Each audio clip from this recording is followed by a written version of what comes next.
am actually already cracking up at your guys' comments.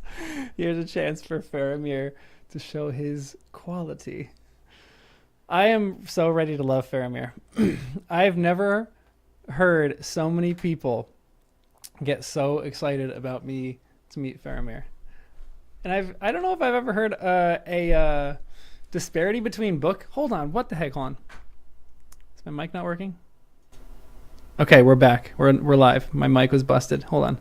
Oh, was it? Hold on. I think I was just coming out of one speaker. I think we're good anyway. Yeah, I'm pumped for this read. My dog's very excited. He's coming. I just want to say hi to everyone. Come here. Oh, you're lazy. Faramir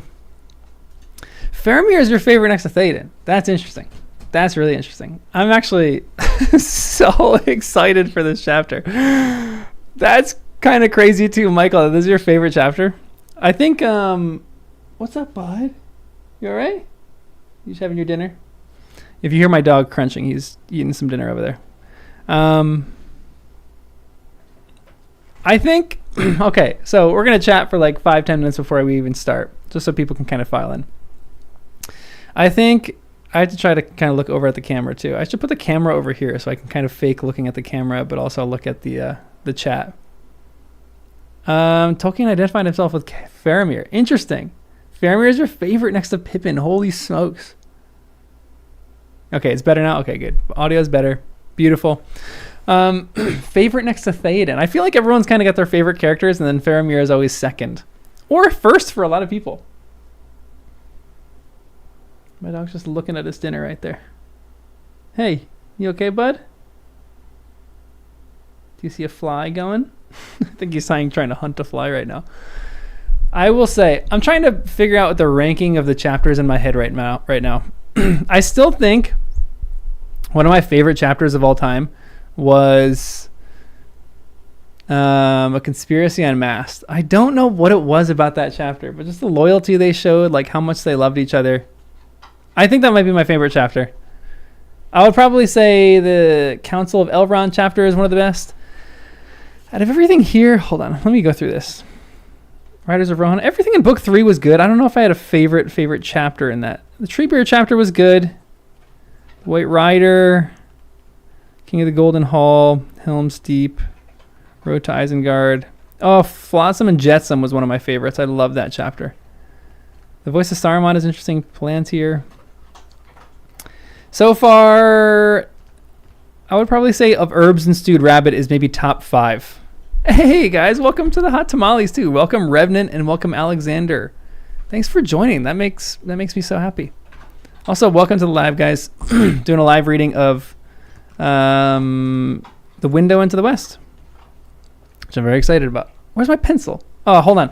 Everyone pause. I need my pencil. You guys bought me some pencils from my pencils fund, so I need to go get it. Hold on. Hey, bud.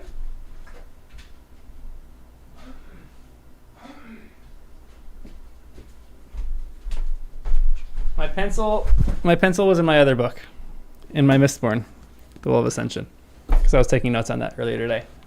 But now, it needs to be used for Lord of the Rings.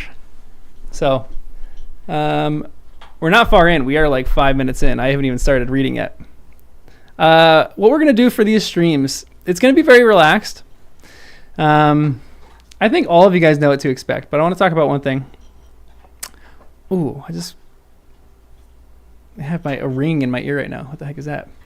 Okay, so what we're going to do for this stream is we're just going to chat. So anytime I do a live read, I'm going to start it at like 5 or whatever hour that I'm going to start it. It's going to be random times at all different times of the day. Whatever hour that I start it, we're just going to hang out for 5-10 minutes before we start, just so people can pour in and some people might be late if they really wanted to watch. And then I'm just going to start reading, and then we're going to just, have a good time. And I'm going to just talk to you all about my notes and everything that I think about every little instance in this chapter. One thing that this is not, which I need to be clear about this because I got a scathing comment on a video that was how much this person hated me reading, and they said I'm so distracted and I can't really keep a straight thought when I'm reading these things. I am not making an audiobook with this, and I'm being very clear, because if anybody from the Lord of the Rings, Tolkien Foundation or whatever it is thinking I'm doing copyright, I'm not. I am just reading this text and doing a ton of commentary. It's about half my commentary, half not my commentary, because I am not an actor or a voice actor. I'm not the world's most incredible reader. What I'd rather do is just read and give you all my thoughts as I read, because I think all of you guys know what this kind of is. It's not like me just... It kind of is. I mean, some of you are using it as a bedtime story. Literally, the last comment is, I'm using this as my bedtime story. But this is just going to be me ranting and raving and giving you all my thoughts on this chapter. So it's not like I am sitting here trying to make a well-presented audiobook reading of this. All I'm trying to do is enjoy this. And I'm going to enjoy it. I think all of you guys are going to enjoy this too.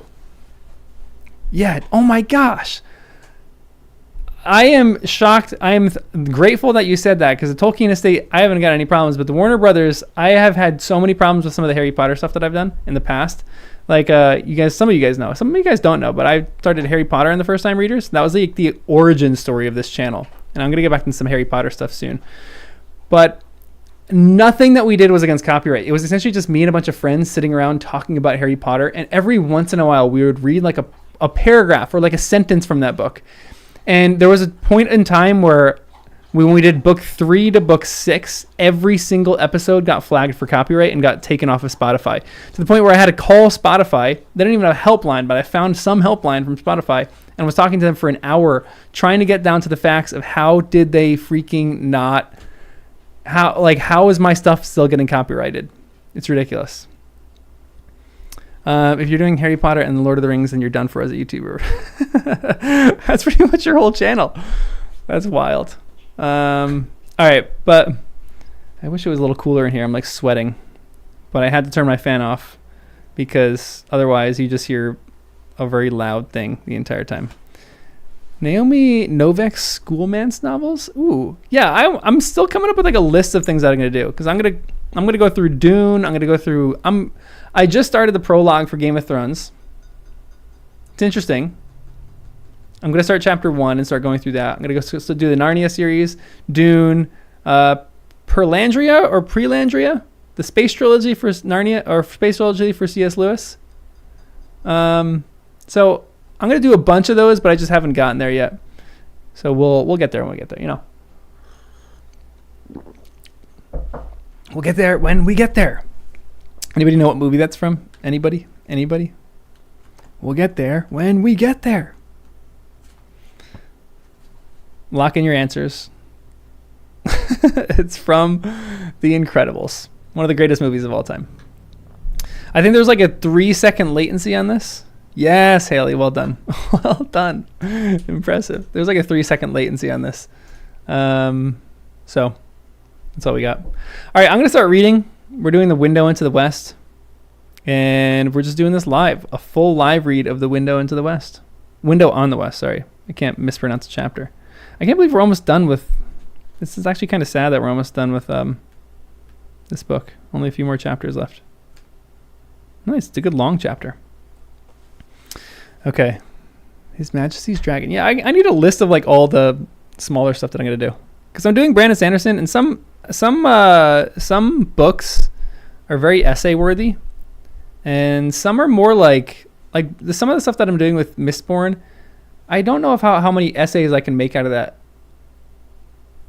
I could make a few. There's like maybe one per part that I could do, but I think Lord of the Rings is so chock full of essay writing. Like every single chapter that I read, you guys even know, like the last chapter, I just kept writing, oh, that's an essay. And we got a 10, but I whittled that down to 5. Stormlight Archive is what I want for essays. Okay, good. I'm actually excited for that, because the Stormlight Archive is one of the things that I'm most excited to read, because my brother is reading through that and he loves it. He thinks it's so good. Actually, he kind of said that Mistborn, he liked Mistborn a little bit better. I'm curious.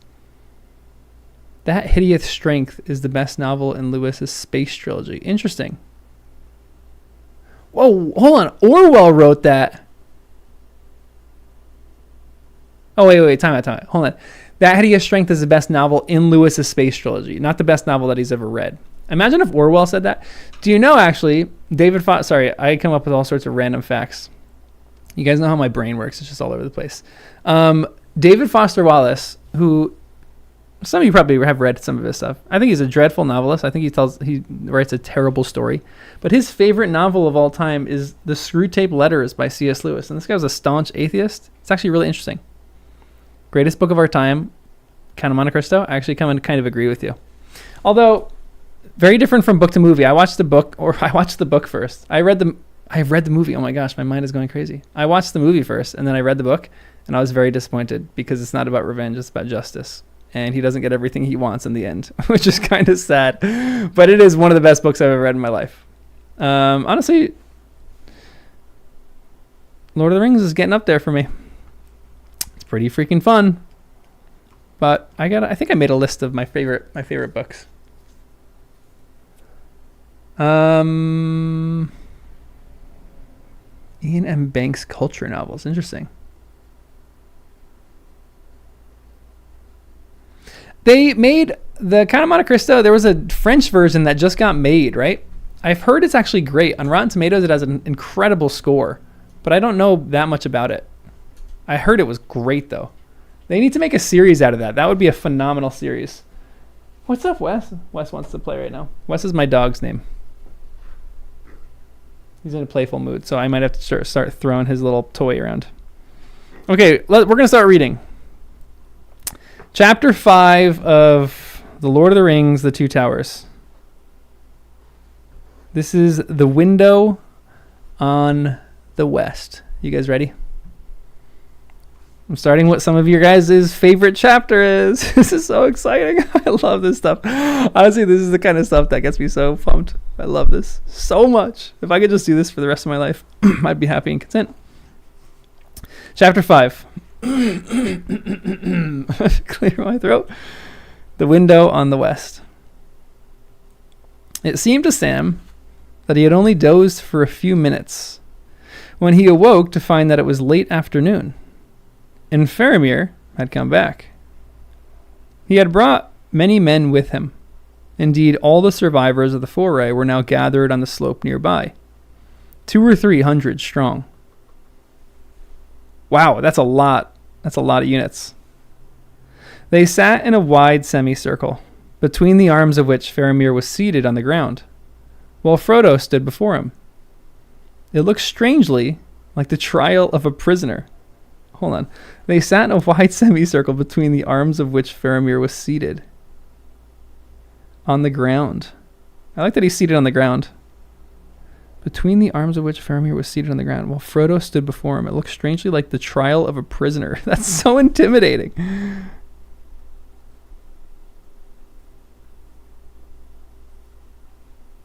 Intimidating. The first half of Mistborn is slow. Also, what we're going to do, if you guys are mods on this channel, like Sarah, you're the only mod in here right now. Michael, I'm going to make you a mod too. Just make sure there's no spoiler stuff. Standard mod. So, yeah, that would be great if there was no spoilers, you know. Yeah, he's seated on the ground to be humble. Hey, so Frodo's standing. Frodo stood before him. That's actually great. That's cool. Sam crept out from the fern, but no one paid any attention to him. And he placed himself at the end of the rows of men, where he could see and hear all that was going on. He watched and listened intently, ready to dash to his master's aid if needed. He could see Faramir's face, which was now unmasked. It was stern and commanding, and a keen wit lay behind his searching gaze, or searching glance. Doubt was in the gray eyes that gazed steadily at Frodo. Gray eyes! He could see Faramir's face, which was now unmasked. It was stern and commanding, and a keen wit lay behind his searching gaze. I like this description. Doubt was in the gray eyes that gazed steadily at Frodo. He was not trusting. Sam soon became aware that the captain was not satisfied with Frodo's account of himself at several points. While what part he had to play in the company that set out from Rivendell, why he had left Boromir, and where he was now going. In particular, he returned often to Isildur's Bane. Plainly, he saw that Frodo was concealing from him some great matter of importance. Now, one question that I had about this before that I was actually kind of interested in was, do they know Boromir is dead? I think they know Boromir is dead. But there was a moment in the prior chapter where they said, we miss him sorely. And I don't know if that's because they knew he left or if they've actually recovered his body in some way and they know he's dead. So I don't know that. I would assume that they know he's dead, but I don't know. We'll see. Keep reading for that question. Okay, good to know. But it was at the coming of the halfling that Isildur's Bane should waken. Or so one must read the words, he insisted. If then you are the halfling that was named, doubtless you brought this thing, whatever it may be, to the council of which you speak. And there Boromir saw it. Do you deny it? Frodo made no answer. So, said Faramir, I wish then to learn from you more of it. For what concerns Boromir concerns me. An orc arrow slew Isildur, so far as the old tales tell. But orc arrows are plenty, and the sight of one would not be taken as a sign of doom by Boromir of Gondor. And the sight of one would not be taken as a sign of doom by Boromir, son of Gondor. Had you this thing in keeping? It is hidden, you say, but it is not that because you choose to hide it. It is hidden, you say, but is not that because you choose to hide it. Interesting. No, not because I choose, answered Frodo. It does not belong to me. It does not belong to any mortal, great or small. Though, if any could claim it, it would be Aragorn, son of Arathorn, whom I named, the leader of our company from Moria to Rhoros.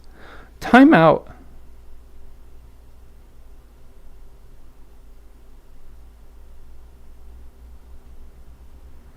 Is he saying that? Hold on. Hold on. Is he saying that if anybody had the ring? So they're talking about Isildur's Bane right here. Doubtless thing. And he's saying essentially that if anybody could claim it, it would be Aragorn, son of Arathorn. Why would he say that Aragorn, son of Arathorn, could claim the ring? Why would Aragorn have any claim on the ring?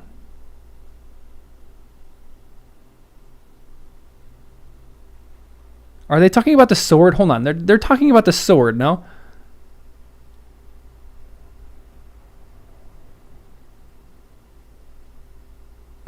Okay, I gotta keep reading. Just write RIFO anytime that I mess this up, because it's just read and find out. Just say read and find out, dummy. Okay, he descended from Isildur. Okay, this makes sense. Makes more sense to me. You guys are watching my brain work really slowly right now.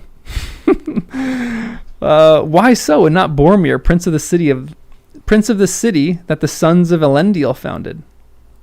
Because Aragorn is descended in direct lineage, father to father, from Isildur, Elendil's son himself, and the sword that he bears was Elendil's sword. A murmur of astonishment ran through all the ring of men. Some cried aloud, "The sword of Elendil! The sword of Elendil comes to Minas Tirith! Great tidings!" But Faramir's face was unmoved. He's tough. He's a tough cookie to crack. Maybe, he said, but so great a claim will need to be established, and clear proofs will be required, should this Aragorn ever come to Minas Tirith. He had not come, nor any of your company, when I set out 6 days ago. Huh. Okay, so he's been gone for 6 days. Boromir was satisfied of that claim, said Frodo. Indeed, if Boromir were here, he would answer all your questions, and since he was already at Rhoros many days back and intended to go straight to your city, if you return, you may soon learn the answers there. My part in the company was known to him, as to all the others. For it was appointed to me by Elrond of Imladris himself before the whole council. On that errand I came into this country. But it is not mine to reveal to any outside the company. Yet those who claim to oppose the enemy would do well not to hinder it. Frodo is so confident. Frodo has some of these lines in the movie, but he's still so scared and like terrified in the movie. In this, he's standing before all these men, looking at Faramir straight in the face, and he goes, "Yet those who claim to oppose the enemy would do well to not hinder it." Almost like a warning. Look, the next paragraph, I didn't even see the next paragraph. Frodo's tone was proud, whatever he felt, and Sam approved of it, but it did not appease Faramir. This is so interesting. Yeah, he's so much braver and more confident. Oh, this is so good. I love this so much. This is so fun. So he said, "You bid me mind my own affairs and get me back home, and let you be. Boromir will tell all when he comes. When he comes, you say. Were you a friend of Boromir?" Vividly before Frodo's mind came the memory of Boromir's assault upon him, and for a moment he hesitated. Faramir's eyes, watching him, grew harder. "Boromir was a valiant member of our company," said Frodo at length. "Yes, I was his friend, for my part." Faramir smiled grimly. "Then you would grieve to learn that Boromir is dead." Aw. This is very similar to the movie. "I would grieve indeed," said Frodo. Then, catching the look in Faramir's eyes, he faltered. "Dead," he said. "Do you mean that he is dead? And that you knew it? Or you have been trying to trap me in your words, playing with me? Or are you now trying to snare me with a falsehood?" "I would not snare even an orc with a falsehood," said Faramir. Ooh, what a line. Dang. What a guy already. Guys, I am so ready to love Faramir. "I would not even snare an orc with a falsehood," said Faramir. "How then did he die? And how do you know of it, since you say that none of the company had reached the city when you left?" "As to the manners of his death, I had hoped that his friend and companion would tell me how it was. But he was alive and strong when we parted, and he lives still for all that I know. Though surely there are many perils in the world." "Many indeed," said Faramir. "And treachery not the least." Some of this book is going to hit me hard. This is already tragic. I hope that I don't start tearing up for certain sections of this. That'd be embarrassing. Yeah, Sam approving of Frodo's tone here is great. There's so many good characters in this whole story. Faramir is just an interesting dude. I'm intrigued by him right now. He's a lot firmer than he is in the movie. In the movie, he's just like very insecure. Just wrote an essay about that. Sam had been getting more and more impatient and angry at this conversation. These last words were more than he could bear, and bursting into the middle of the ring, he strode up to his master's side. "Begging your pardon, Mr. Frodo," he said, "but this has gone on long enough. He's no right to talk to you so. After all you've gone through, as much for his good and all these greater men as for anyone else. See here, Captain." He plants himself squarely in front of Faramir. Sorry, hold on. "See here, Captain." He planted himself squarely in front of Faramir, his hands on his hips, and a look on his face as if he was addressing a young hobbit who had offered him what he called sauce when questioned about his visits to the orchard. What a line. He planted himself squarely in front of Faramir, his hands on his hips, and a look on his face as if he was addressing a young hobbit who had offered him what he called sauce when questioned about visits to the orchard. I don't even know what that means, but I love that. It's fun writing. Yeah, it's true. If Tolkien's shown us anything, we can tear up. I'm curious what you don't answer this question. I'm curious what you guys would say is actually by sauce he means attitude. Wait, I'm curious what you guys would say is the most emotional chapter in this whole thing, because I'm excited to read that, but I'm also kind of terrified to read that. I would say maybe the most emotional chapter for me right now was Many Meetings. Wait, by sauce he means attitude? Because the sauce is in question. Hobbit who had offered him what he called sauce, what he called attitude when questioned about his visits to the orchard. That's so funny. That's such good writing. Oh my gosh. Like he's giving Samwise like things and he's not explaining that. That's so great, like saucy, like sassy. That's so good. Tolkien is a genius. He's a genius. There was some murmuring, but also some grins on the faces of men looking on. The sight of their captain sitting on the ground and eye to eye with the young hobbit, legs well apart, bristling with wrath, was one beyond their experience. Huh. See here, he said. What are you driving at?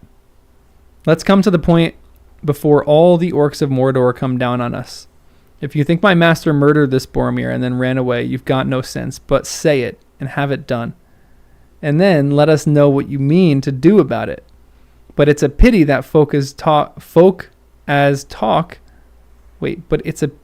it's a pity that folk as talk about fighting the enemy can't let others do their bit in their own way without interfering. He'd be mighty pleased if he could see you now. Think he'd got a new friend, he would. Sam's coming at him. Then he goes, patience, said Faramir, but without anger. Do not speak before your master, whose wit is greater than yours. Dang. Don't insult Sam, Faramir. I don't like that. And I do not need any to teach me of our peril. Even so, I spare a brief time in order to judge justly in a hard matter. Smart. I love that. Were I as hasty as you, I might have slain you long ago. For I am commanded to slay all whom I find in this land without leave of the Lord of Gondor. But I do not slay a man or beast needlessly, and not gladly even when it is needed. Neither do I talk in vain. So be comforted. Sit by your master and be silent. Oh my gosh. There is some gusto going on in this meeting right now. Oh my gosh. This is like Sam is coming at him and Faramir is not backing down. This is a competition of who's going to back down. Who's going to back down first? And it's Sam. Sam sat down heavily with a red face. Faramir turned to Frodo again. You asked, how do I know that the son of Denethor is dead? Tidings of death have many wings.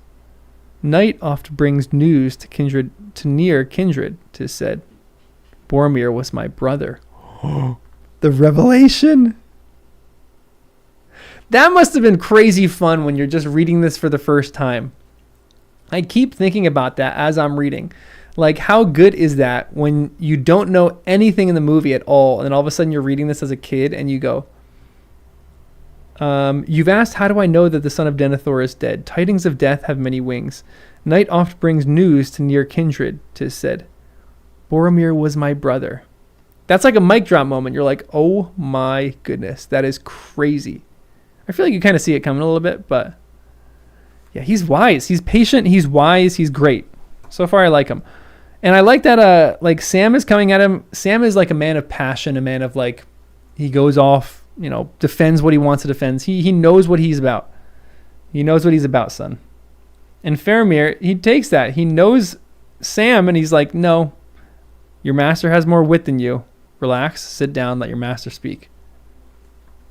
And he's doing it with patience. He's doing it with patience and, like, a fair amount of respect, I think, too. A shadow of sorrow passed over his face. Do you remember aught of special mark that the Lord Boromir bore with him among his gear? Frodo thought for a moment, fearing some further trap and wondering how this debate would turn in the end. He had hardly saved the ring from the proud grasp of Boromir, and how would fare now among so many men, warlike and strong, he did not know.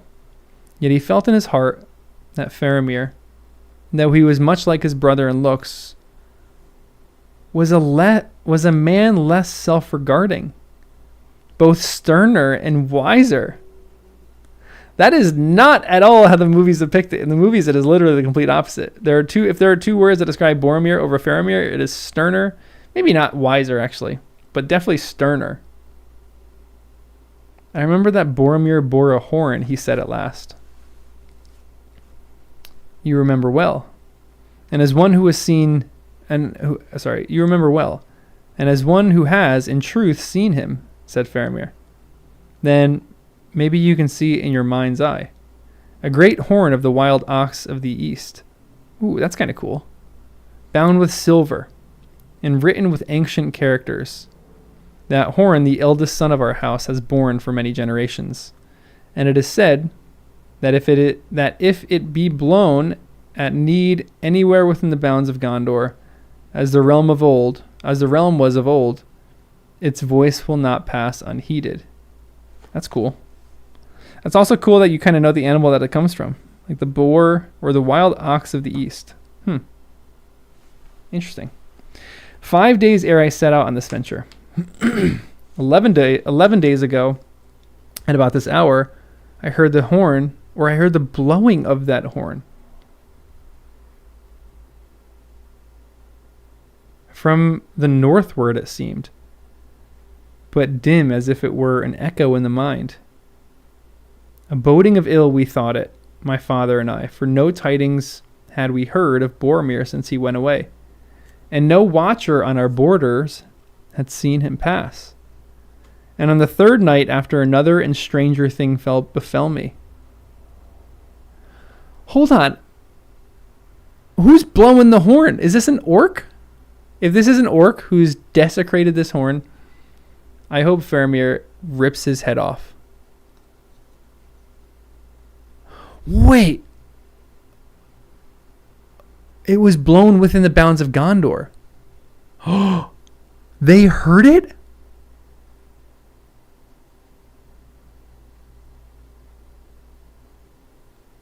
That's crazy.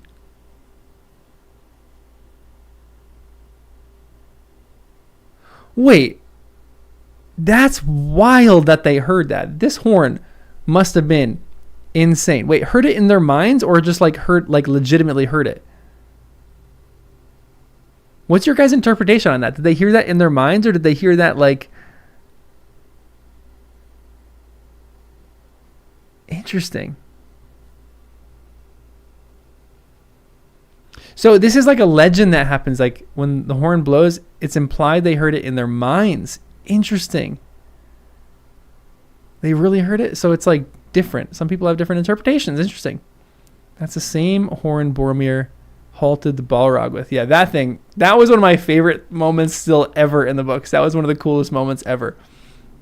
When a family member is in danger, you will receive signs, sometimes at least. That is what is believed in this book. That's kind of what the line was before. Because this seems like almost like a proverb that, well, not proverb, but like something. When he says, night oft brings news to near kindred. So like he got news of this, maybe just in his mind's eye, of this horn blowing. It was faint and they couldn't tell if they were imagining it. Interesting. So there's some supernatural stuff going on here too. That is actually so fascinating.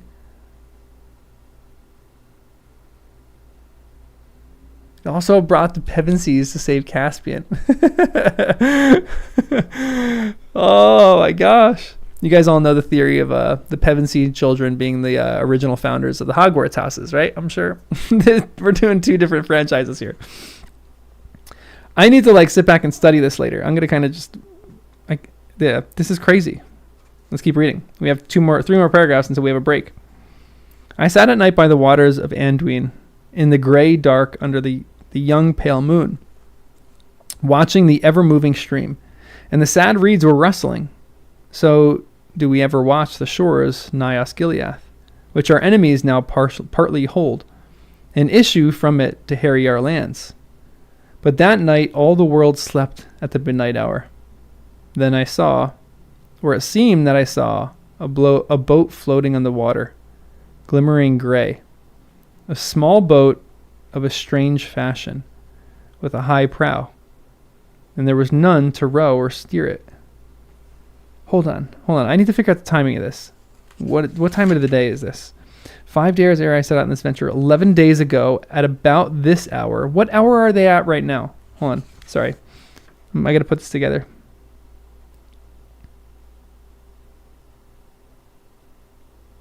Did I miss what hour they were at right now? 3? Okay, so 3, and then so right after Boromir dies, they send him along the river, and then he goes from 3 o'clock, and this is at midnight that he sees this boat. There was none to row or steer it, and awe fell on me, for a pale light was round it. But I rose and went to the bank and began to walk out into the stream, for I was drawn toward it. Then the boat turned toward me and stayed its pace and floated slowly by within my hand's reach. Yet I durst not handle it. Oh, that's a great sentence. Yet I durst not handle it. That's a good verb. These guys are like Arthur's Round Table Knights. It waded deep, as if it were heavily burdened, and it seemed to me as it passed under my gaze that it was almost filled with clear water, from which came the light, and lapped in the water a warrior lay asleep.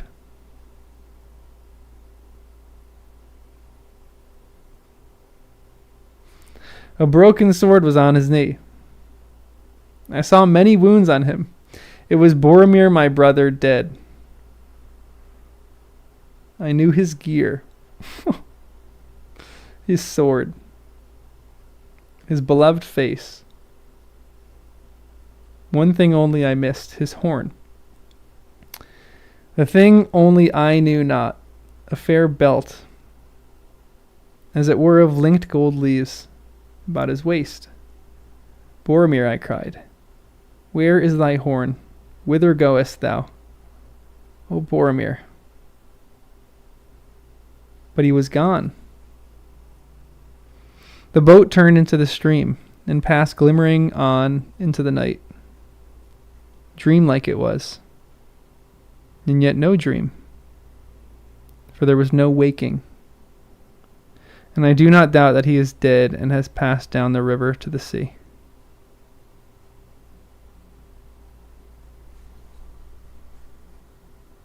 This is so sad.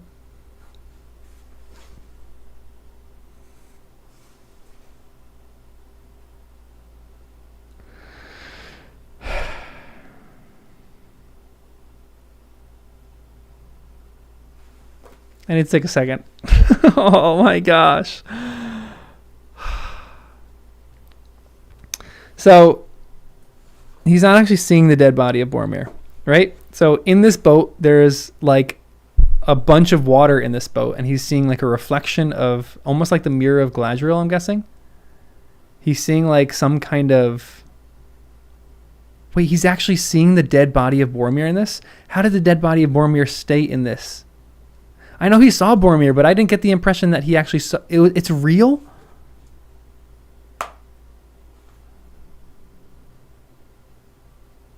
That hurts even more.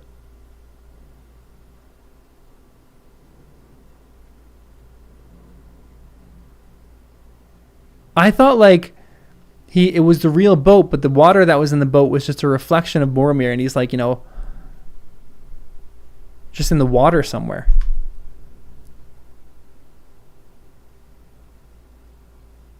He mistook it for a vision. That's so interesting. Frodo will wonder how that's possible. Okay, good. We're gonna get some answers. Wait, someone just commented. So yeah, I like that what you're saying, Joe. The thous and these, their familiarity and intimacy. That'd be an essay. That's worthy of an essay. A lot of people use those and they think it's like higher language, but it's more intimate. Also, like the video too if you guys can. Get some more Tolkien fans. That'd be kind of great. I'm not gonna really pump this up, but if you can like the video, that'd be sweet. It's spiritual sight, not physical. So thank you. That maybe there's one who's reading it like I was kind of reading it. Like this to me seemed like it was almost the mirror of Galadriel kind of thing. Like there was water in this boat, and all of a sudden, like he was able to see almost like a vision of his brother dead in the boat, but his actual body wasn't there. But I might be totally wrong. Oh, it's discussed in the appendix. That's really cool. It's both? That was a tragic paragraph. That was one of the sadder paragraphs that I've ever read in this book.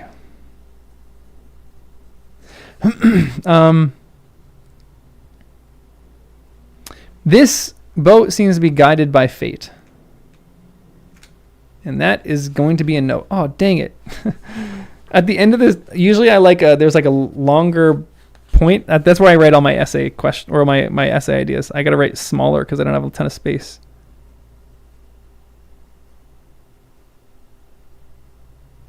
Boat guided by providence. You guys like the word providence more than fate.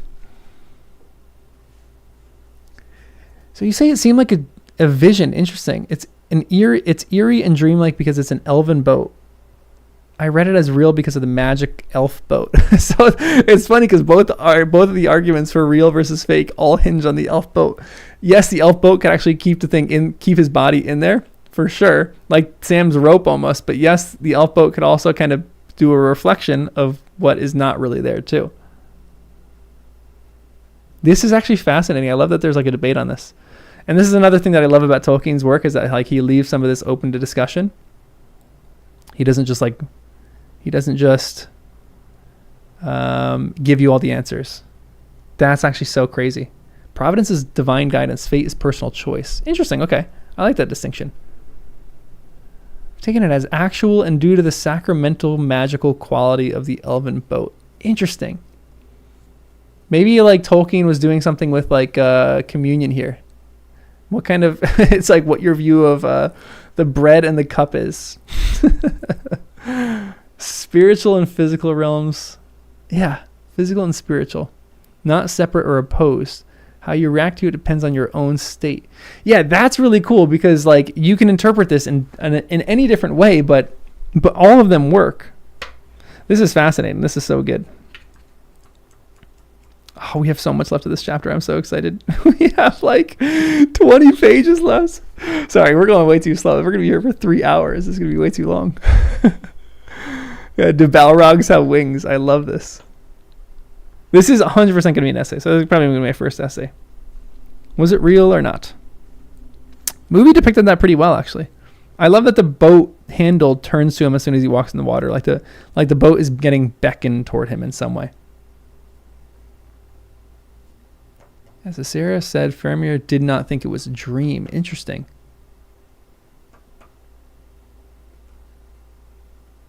They don't have wings. We're not getting. Well, you guys can get in that debate in the comments if you want, but I'm going to keep reading. Alas, said Frodo, that was indeed Boromir as I knew him, for the golden belt was given to him in Lothlorien by the Lady Galadriel. That's an interesting thing too, because if this was just a vision, would Faramir have seen the golden belt on him?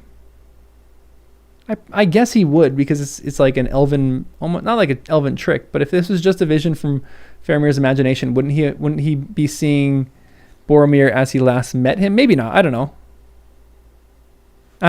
Interesting. There's always points and counterpoints. She it was that clothed us as you see us, in elven grey. This brooch is of the same workmanship. He touched the green and silver leaf that fastened his cloak beneath his throat. Faramir looked closely at it. It is beautiful, he said. Yes, 'tis work of the same craft. So then you passed through the land of Lorien. Laura Lindorinan, it was named of old. Laurel Lindorinan. Laurel Lindorinan. That's a tongue twister. Try to say that 5 times fast. Everybody at home, try to say Laurel Lindorinan. Laurel Lindorinan 5 times fast. Gosh. It was named of old, but long now it has lain beyond the knowledge of men. He added softly, regarding Frodo with a new wonder in his eyes. Much that was strange about you, I begin now to understand. Will you not tell me more?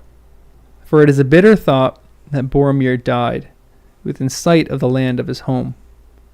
No more can I say than I have said, answered Frodo. Though your tale fills me with foreboding. A vision it was that you saw, I think, and no more. Some shadow of evil fortune that has been or will be. unless indeed it is some lying trick of the enemy. I have seen the faces of fair warriors of old lain in sleep beneath the pools of the dead marshes, or seeming so by his foul arts. Nay, it was not so, said Faramir, for his works fill the heart with loathing, but my heart was filled with grief and pity. This is so interesting.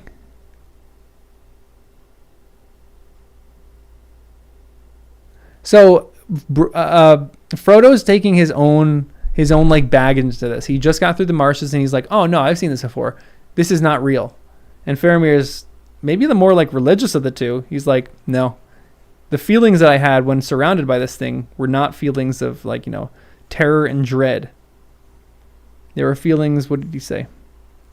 Filled with grief and pity. This is so fascinating. This has my mind spinning. Yet how could such a thing have happened in truth, asked Frodo, for no boat could have carried over the stony hills from Tol Brandir.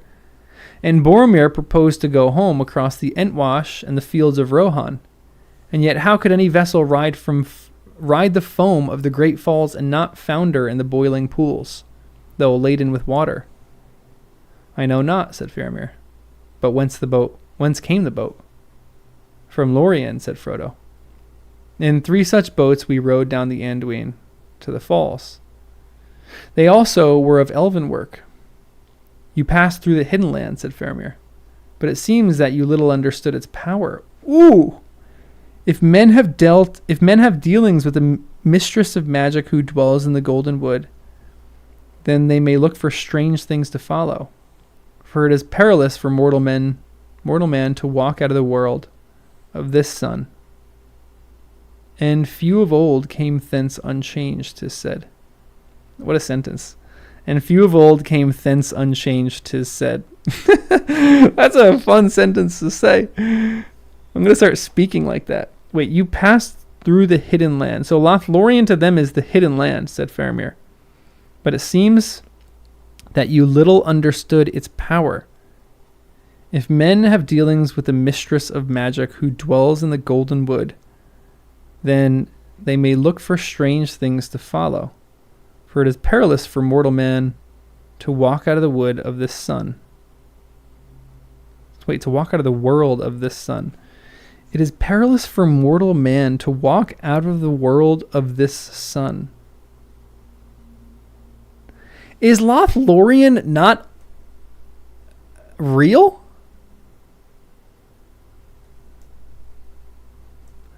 Okay.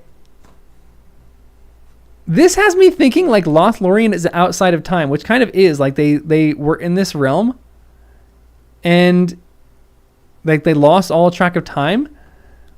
But yeah, it seems like stepping through the wardrobe or something like that. This seems like it's totally like untouchable. Galadriel uses her ring to keep decay from happening. Faramir is master of lore and history. Lothlorien is Fae? He believes seeing Galadriel led to misfortune. So time passes, but cannot wither stuff in here. Which, okay, so this makes sense with the sun, because the sun is what makes, the day go by. So if they're walking out of the world of the sun, that means there's no time in this area. Lothlorien represents the fairy realm? Interesting, okay. Lothlorien is outside regular time. Sam notices that the moon isn't where it should be based on how long they were there. That's right. I kind of faintly remember that. Sam did lose track of time there.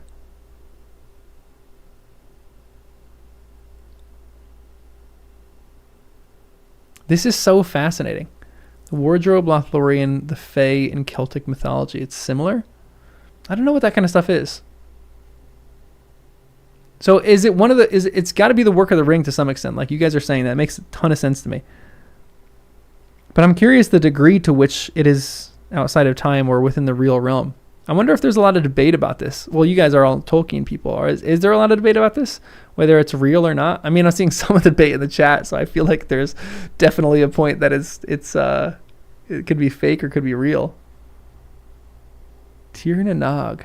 I don't even know what that is. The reference to the sun will make more sense later. Okay. That is why it's a hidden realm. It's the power of Galadriel. Galadriel using the ring to create a bubble. Yeah. It seems like that. It seems like this world is like, it's almost like Atlantis, which is a great movie, by the way. Everything is a debate. I love that. I love that. I love this so much. It makes the text so much more interesting and so much more fun. Oh my gosh. Tir na Nog. Should I look it up right now? Hold on. Should I look this up or should I not? Tir na Nog. I'm looking it up. Images. I'm just going to look up an image. Okay, no, I'm not going to look it up. Silmarillion spoilers? Not doing it. We're getting no spoilers here. All right, we're screwing that. Yeah, I'm not going to look up anything. Is Tir na Nog an actual place in Lord of the Rings? I thought it was just like, maybe I don't know what it is. All right, I'll come back to that later. I'm going to keep reading. Boromir, oh Boromir, he cried. Wait, time out. Let me reread some of this.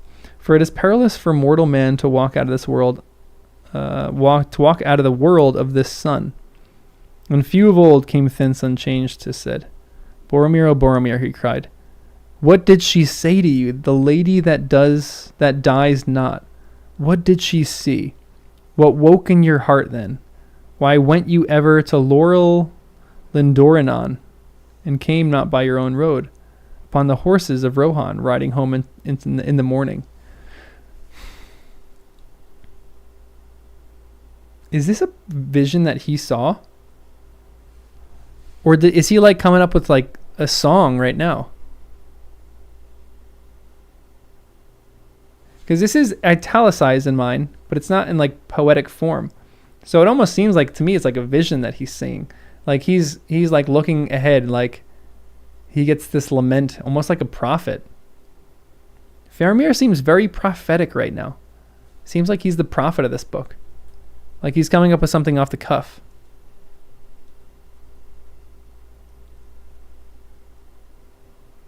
He's trying to understand it more, like he's ruminating about what he heard. Okay, so maybe, like these are kind of just his thoughts, I guess. Boromir, oh Boromir, he cried. What did she say to you, that lady that does not die? Then turning to Frodo, he spoke in a quiet voice once more. To those questions, I guess that you could make some answer, Frodo, son of Drogo. But not here or now, maybe. But lest you should still think my tale a vision, I will tell you this. The horn of Boromir at least returned in truth. Interesting, okay. And not in seeming. The horn came, but it was cloven in two, as it were by axe or sword. The shards came severally to the shore. One was found among the reeds where watchers of Gondor lay, northward below the infalls of the Entwash. The other was found spinning by the flood, by one who had an errand on the water. Strange chances, but murder will out, 'tis said. As it were by night. The shards came severally to shore. One was found among the reeds where watchers of Gondor lay, northward below the infalls of the Entwash. The other found spinning on the flood by one who had an errand on the water. Strange chances, but murder will out, 'tis said. They have a lot of sayings in here. That's a famous English saying, because in Harry Potter, another one of my loves, he goes, "Truth will out," as said. So I guess it's different. You British people have a lot of will out sayings, I guess. J.R.R. Tolkien loved murder will give itself away. Yeah, truth will out, murder will out, I guess. And now the horn of the elder son lies in two pieces upon the lap of Denethor, sitting in his high chair, waiting for news. And you can tell me nothing of the cleaving of the horn. No, I did not know of it, said Frodo. But the day when you heard it blowing, if your reckoning is true, was the day when we parted, when I and my servant left the company. And now your tale fills me with dread, for if Boromir was then in peril and slain, I must fear that all my companions perished too. Ooh. And they were my kindred and my friends. This is something not shown in the movies at all, that he's actually nervous that everyone in the company might be dead.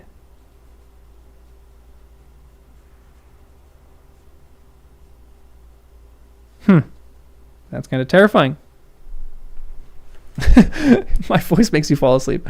Sometimes it's a compliment, sometimes I don't know if that's a compliment. This is interesting.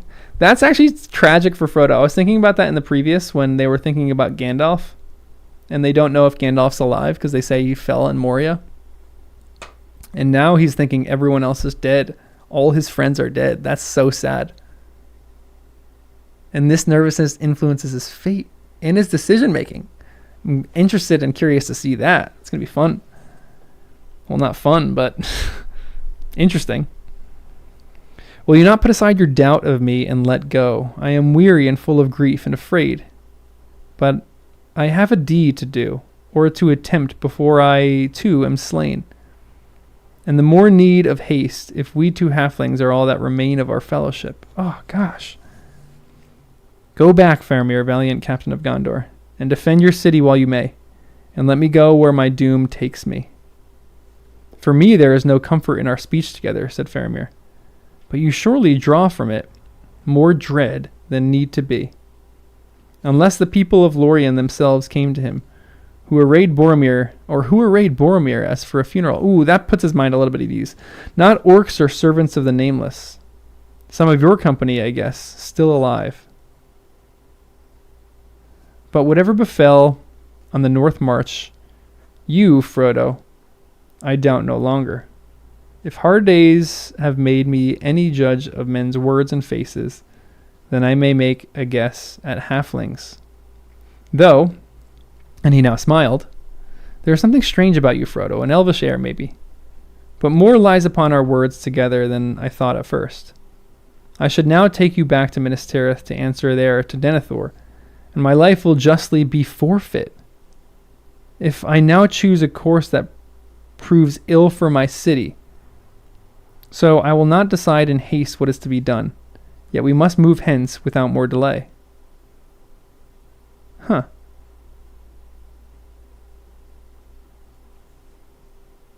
Interesting.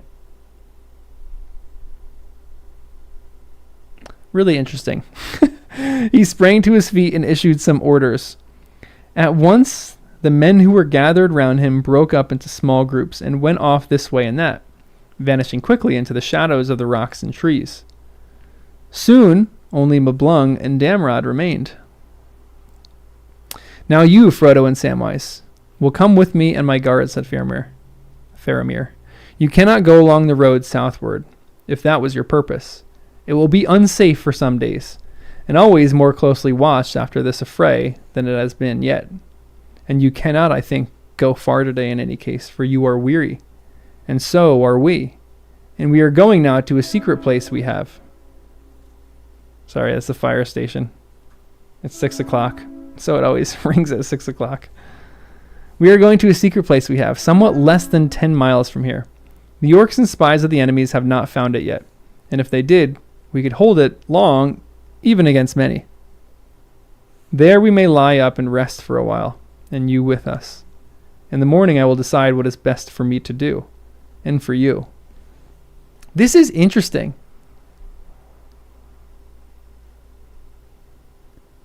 Oh, well, if you gotta go, I'll see you later. This is actually interesting. Wait, hold on. I love to see the word hence used this way. It means from here. It's a shortcut word. Yeah, from hence. It's a great... Wait, Mablung. Not Mablun. Mablun. Wait, hold on.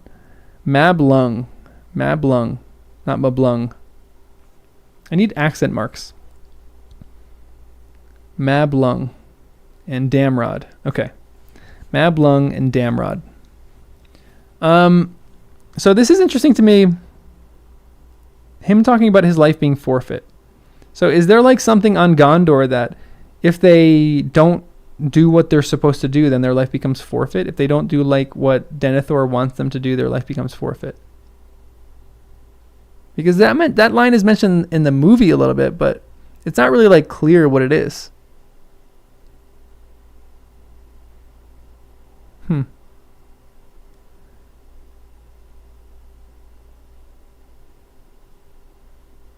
So his decisions about all living or death features within his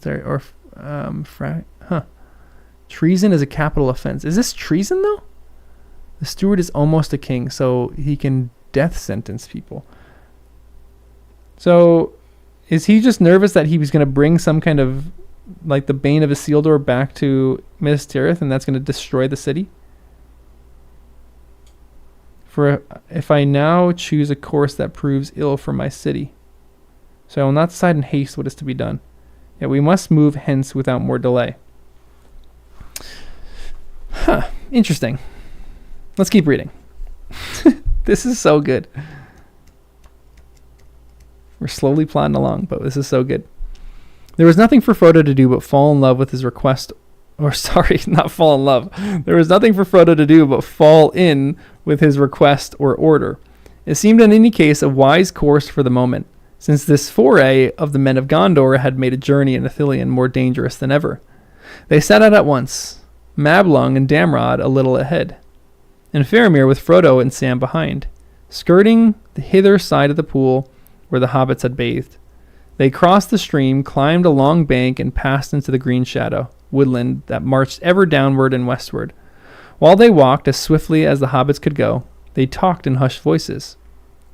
I broke off our speech together, said Faramir, not only because time pressed, as Master Samwise had reminded me, but also because we were drawing near to the matters that were better not debated openly before many men. Ooh, I love that he's doing that.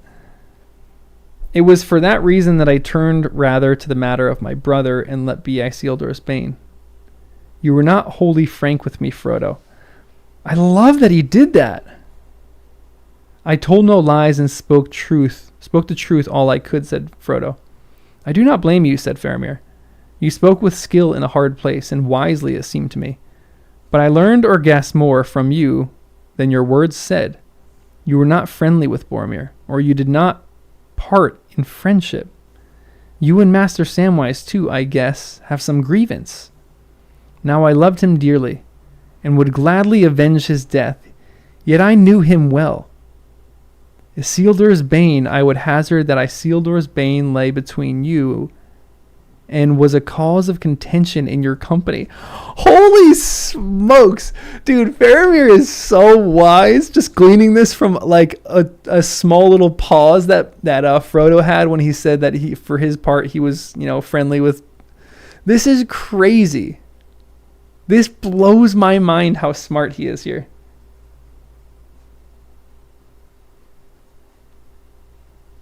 Just gotta write a note. This might be an essay. Hold on. This is gonna be an essay. Faramir is just crazy smart.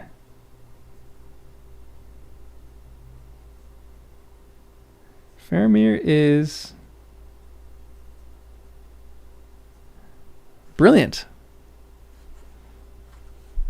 Faramir knew what the men said behind his back. Interesting. I gotta keep reading, because I'm sure that's gonna tell me some of that. Clearly it is a mighty heirloom of some sort, and such things do not breed peace among confederates. Not if aught may be learned from ancient tales. Do I not hit near the mark? Near, said Frodo, but not in the gold. There was no contention in our company, though there was doubt. Doubt which way we should take from the Emyn Muil. But, be that as it may, ancient tales teach us also the peril of rash words concerning things as heirlooms. Ah, then it is as I thought. Your trouble was with Boromir alone. He wished this thing brought to Minas Tirith. Alas, it is a crooked fate that seals your lips who saw him last, and holds from me that which I long to know. What was in his heart and thought in his latest hours? Whether he erred or no, of this I am sure. He died well, achieving some good thing. His face was more beautiful even than in life. He died in peace. This is so beautiful. The way that Faramir speaks of Boromir is so beautiful. Ah, this is so good, guys. But Frodo, I pressed you hard at first about Isildur's bane. Forgive me. It was unwise in such an hour and a place. I had not had time for thought. We had had a hard fight, and there was more than enough to fill my mind. But even as I spoke with you, I drew nearer to the mark, and so deliberately shot wider. For you must know that much is still preserved of ancient lore among the rulers of the city that is not spread abroad. We of my house are not of the line of Elendil, though the blood of Numenor is in us, for we reckon back our line to Mardil, the good steward, who ruled in the king's stead when he went away to war. And that was King Eärnur.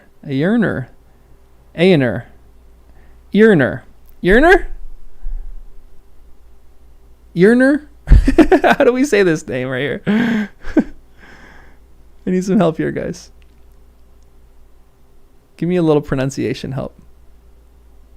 Something to look for in debate. Wait, what's a great way to start a debate?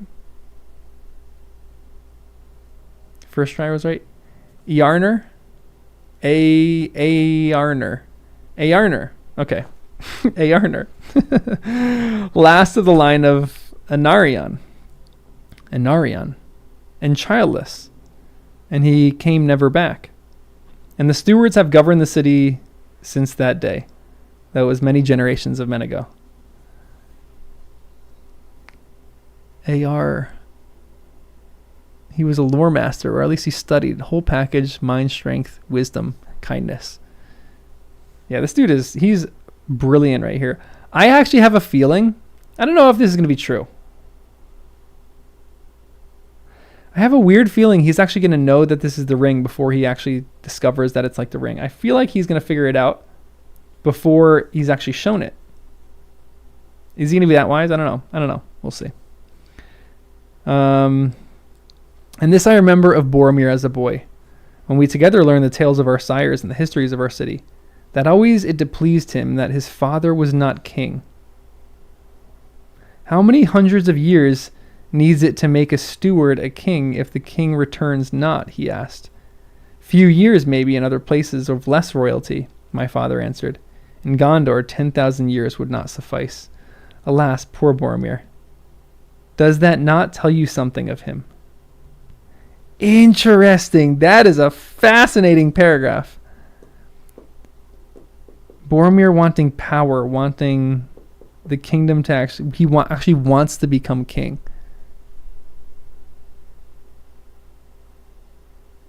Interesting. You guys are just going read and find out. I gotta just shut up and read. It does, said Frodo. Yet always he treated Aragorn with honor. I doubt it not, said Faramir.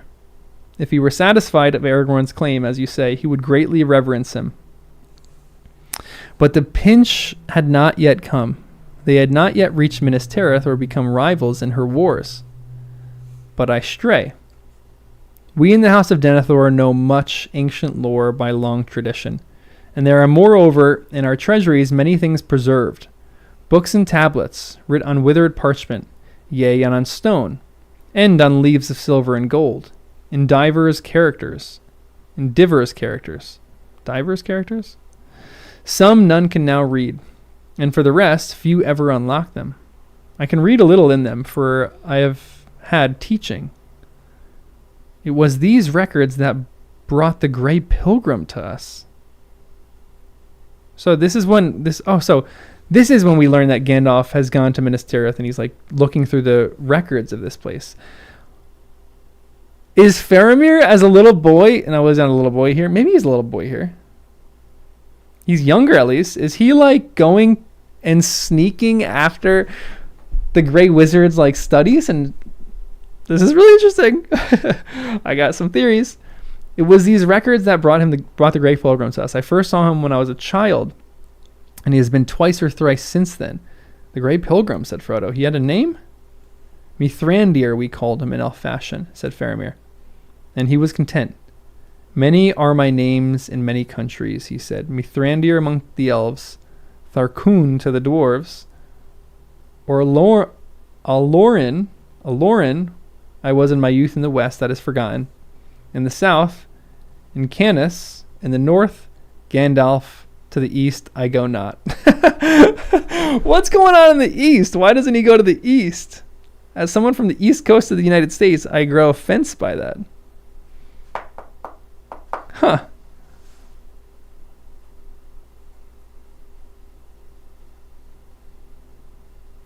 That's actually kind of funny. What is in the east? Because Sauron, I guess, eastward is Mordor and its allies. Interesting. Okay. That makes sense. Gandalf, said Frodo. I thought it was he. Gandalf the Grey, dearest of counselors, leader of our company. He was lost in Moria. Mithrandir was lost, said Faramir. An evil fate seems to have pursued your fellowship. It is hard indeed to believe that one of so great wisdom and of power, for many wonderful things he did among us, could perish, and so much lore be taken from the world. Are you sure of this, and that he did not just leave you and depart where he would? Alas, yes, said Frodo. I saw him fall into the abyss. I see that there is some great tale of dread in this, said Faramir, which perhaps you may tell me in the evening time. This Mithrandir was, I now guess, more than lore master, a great mover of the deeds that are done in our time. He had been among us to consult concerning the hard words of our dream. He could have made them clear to us without need of messenger, yet maybe he would not have done so. And the journey of Boromir was doomed. Mithrandir never spoke to us of what was to be, nor did he reveal his purposes. He got leave of Denethor. How, I do not know, to look at the secrets of our treasury, and I learned a little of him. When he would teach, and that was seldom, ever he would search and would question us above all else concerning the great battle that was fought upon Dagorlad in the beginning of Gondor, when he, whom we do not name, was overthrown. And he was eager for stories of Isildur, though of him we had less to tell, for nothing certain was ever known among us of his end. Interesting. So the other wizards went west. The blue wizards went there. We don't know much about the blue wizards, though, right? I don't think he's written anything really about the blue wizards. Saruman said there were 5 wizards in a previous chapter. 2 of the wizards went east. They all went to a different part of Middle-earth. He who we do not name. Did Voldemort get to Middle-earth? I know, that's kind of what I was thinking at that moment. It's a little Voldemort-esque right there. This is fascinating. Some good lore here. Dang. Wow, okay, this is interesting. Also, quick note, like the stream if you guys can. Get it to more people. Get more people following the channel, you know? Okay, keep reading. Now Faramir's voice sank to a whisper, but this much I learned or guessed, and I have kept it ever secret in my heart since, that Isildur took somewhat from the hand of the unnamed.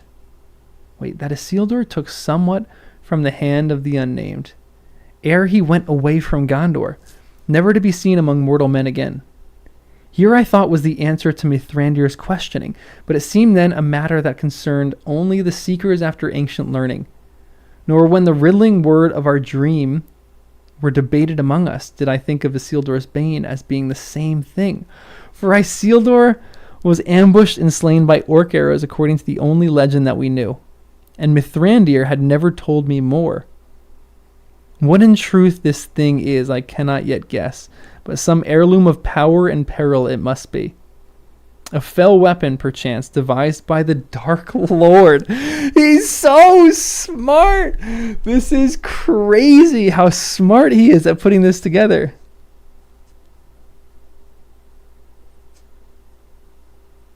This is blowing my mind right now.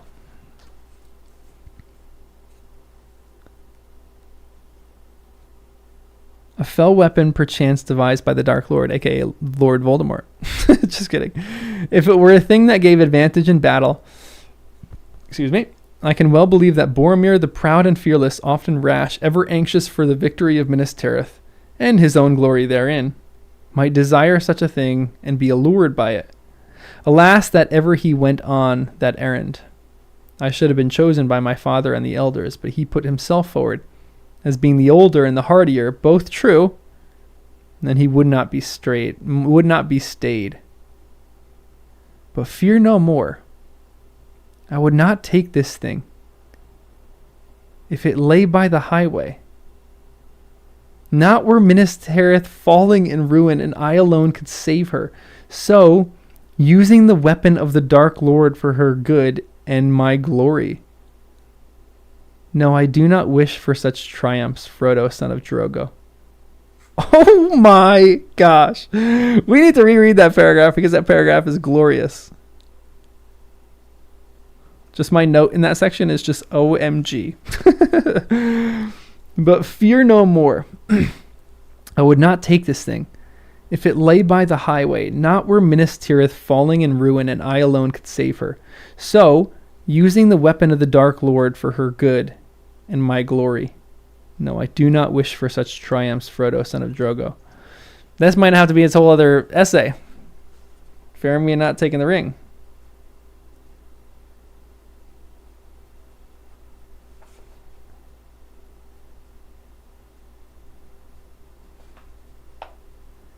Stark contrast to the movie where he goes, time for Faramir, Captain of Gondor, to show his quality. And he's about to steal the ring from Frodo. But in this, he's going, no, I'm not going to take this thing. If it lay by the highway, not if Minas Tirith were falling in ruin and I alone could save her. So using the weapon of the Dark Lord for her good and my glory, nor I do wish for any such triumphs, Frodo, son of Drogo. He's like, I'm not touching this thing. He's like, even if I could save all of Gondor, I wouldn't want to touch this thing with a 10-foot pole.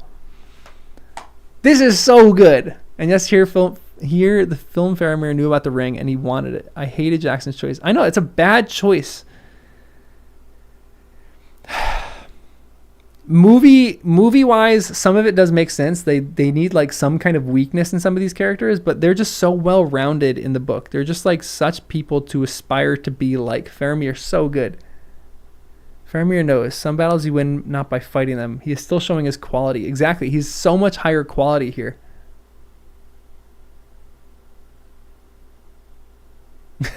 Yeah. Legitimately, all of next week is just going to be Faramir week. We had the Council of Elrond week, and now next week is going to be Faramir week. Honestly, I'm not opposed to it. So far, I think I got 3 essays of just Faramir.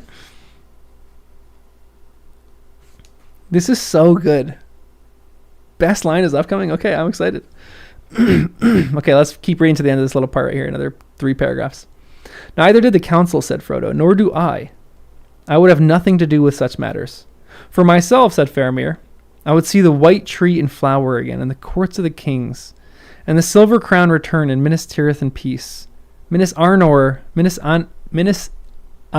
again of old, full of light, high and fair, beautiful as a queen among other queens, not a mistress of many slaves, nay, not even a kind of mistress of willing slaves.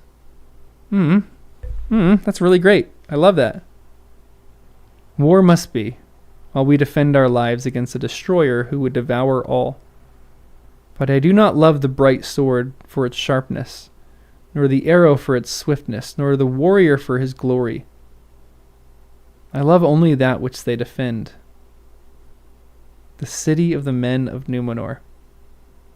And I would have loved her for her memory, her ancestry, or her ancientry. I've never heard that word before. I thought this was ancestry, but it's ancientry. Cool word.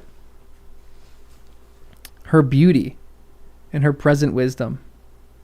Not feared, save as men may fear the dignity of a man, old and wise. I need to reread that again. That was good. This is such a phenomenal characterization.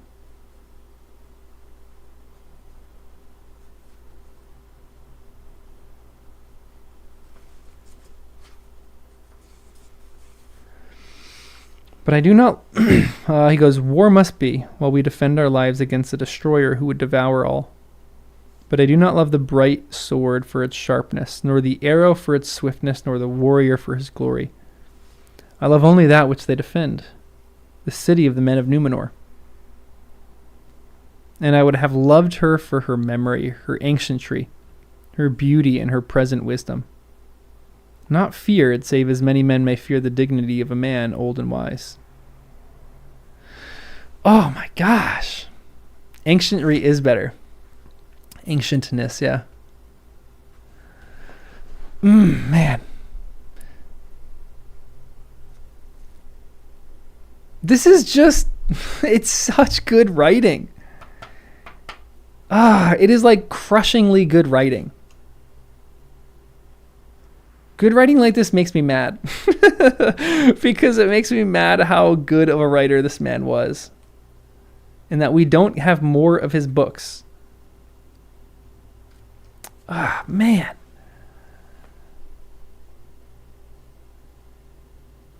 Okay, I'm going to keep reading till the end of this little section. So fear me not. I do not ask you to tell me more. I do not even ask you to tell me whether I now speak nearer the mark. But if you will trust me, it may be that I can advise you in your present quest, whatever that might be. Yes, and even aid you. Frodo made no answer. Almost he yielded to the desire for help and counsel. To tell this grave young man, whose words seemed so wise and fair, all that was in his mind. But something held him back. His heart was heavy with fear and sorrow.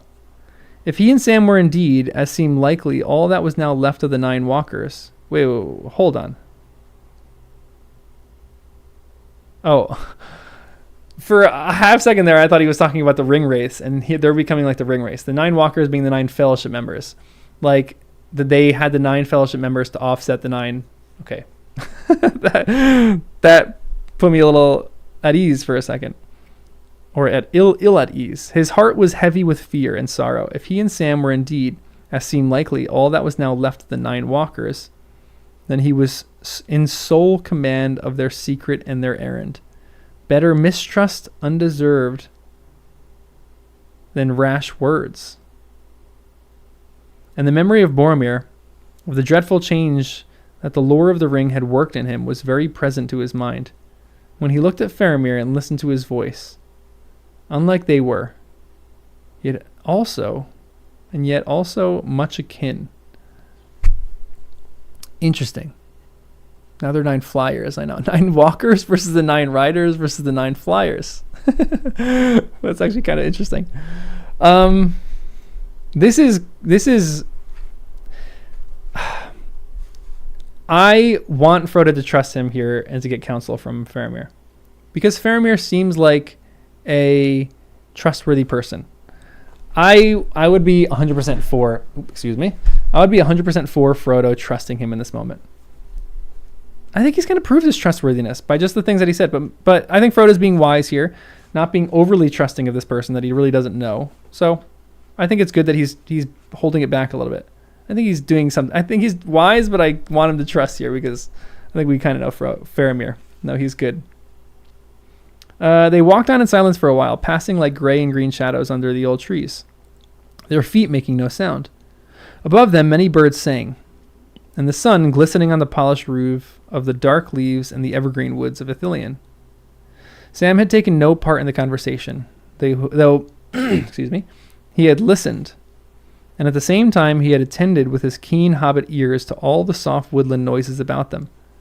One thing he had noted, that in all the talk the name of Gollum had not once come up. He was glad, though he felt that it would soon be too much to hope that he would never hear it again. He soon became aware also that though they walked alone, there were many men close at hand. Not only Damrod and Mablung flitting in and out of the shadows ahead, but others on either side, all making their swift secret way to some appointed place.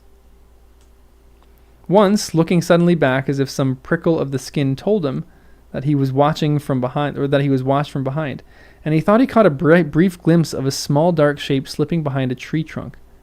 He opened his mouth to speak and shut it again. I'm not sure of it, he said to himself.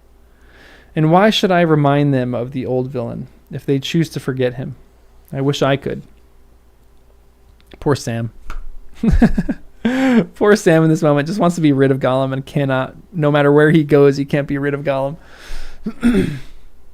1 second. Sorry. Okay. Keep reading. So they passed on until the woodlands grew thinner and the land began to fall more steeply. When they turned aside again to the right and came quickly to a small river in the narrow gorge. It was the same stream that trickled far above out of the round pool. And now, now grown to a swift torrent, leaping down over many stones, and in a deep cloven bed overhung with ilex and dark boxwoods. Looking west, they could see below them in a haze of light lowlands and broad meads, and glinting far off in the westering sun, the wide waters of the Anduin. Here last I must do you a discourtesy, said Faramir. I hope you will pardon it to one who has made so far made his orders give way to courtesy, as not to slay you or to bind you. But it is a command that no stranger, not even one of Rohan that fights with us, shall see the path we are now going with open eyes. I must blindfold you. As you will, said Frodo. Even the elves do likewise at need. And blindfolded, we cross the borders of fair Lothlorien. I'm interested if there's like any kind of comparison that people make with those two. Gimli the dwarf took ill, but the hobbits endured it. It is no place so fair that I shall lead you, said Faramir. But I am glad that you take this willingly and not by force. Interesting, he would have forced it on him.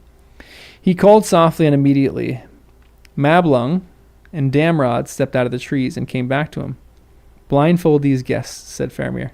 Securely, but not so as to discomfort them. Do not tie their hands. They will give their word not to try and see. I could trust them to shut their eyes of their own accord, but eyes will blink if the feet stumble. Lead them so that they do not falter. With green scarves, the two guards now bound up the hobbits' eyes and drew their hoods down almost to their mouths. Then quickly they took each one by the hand and went on their way. All that Frodo and Sam knew of this last mile of the road they learned from guessing in the dark. After a little they found that they were on a path descending steeply. Soon it grew so narrow that they went in single file, brushing a stony wall on either side. Their guards steered them from behind, with hands laid firmly on their shoulders. Now and again they came to rough places and were lifted from their feet for a while, and then set down again. Always the noise of the running water was on their right hand, and it grew nearer and louder. At length they were halted. Quickly Mablung and Damrod turned them about, several times, and they lost all sense of direction. They climbed upward a little. It seemed cold, and the noise of the stream had become faint. Then they were picked up and carried down many steps, and round a corner. Suddenly they heard the water again, loud now, rushing and splashing. All around them it seemed they felt a fine rain on their hands and cheeks. At last they were set on their feet once more. For a moment they stood so, half fearful, blindfold, not knowing where they were, and no one spoke. Then came the voice of Faramir close behind. Let them see, he said. The scars were removed and their hoods drawn back, and they blinked and gasped. They stood on a wet floor of polished stone, the doorstep, as it were, of a rough-hewn gate of rock opening dark behind them. But in front a thin veil of water was hung, so near that Frodo could have put an outstretched arm into it. It faced westward. The level shafts of the setting sun behind beat upon it, and the light red was broken into many flickering beams of ever-changing color. It was as if they stood at the window of some elven tower, curtained with threaded jewels of silver, and gold, and ruby, sapphire, and amethyst, all kindled with an unconsuming fire. Wow, that is incredible. I want to be here. How beautiful is this place? What in the world is going on here? Is this behind like the little waterfall that they are?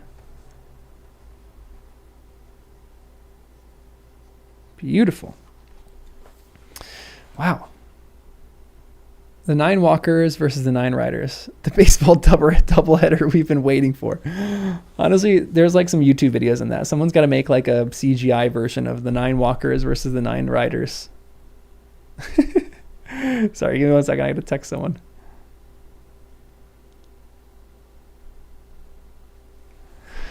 One sec.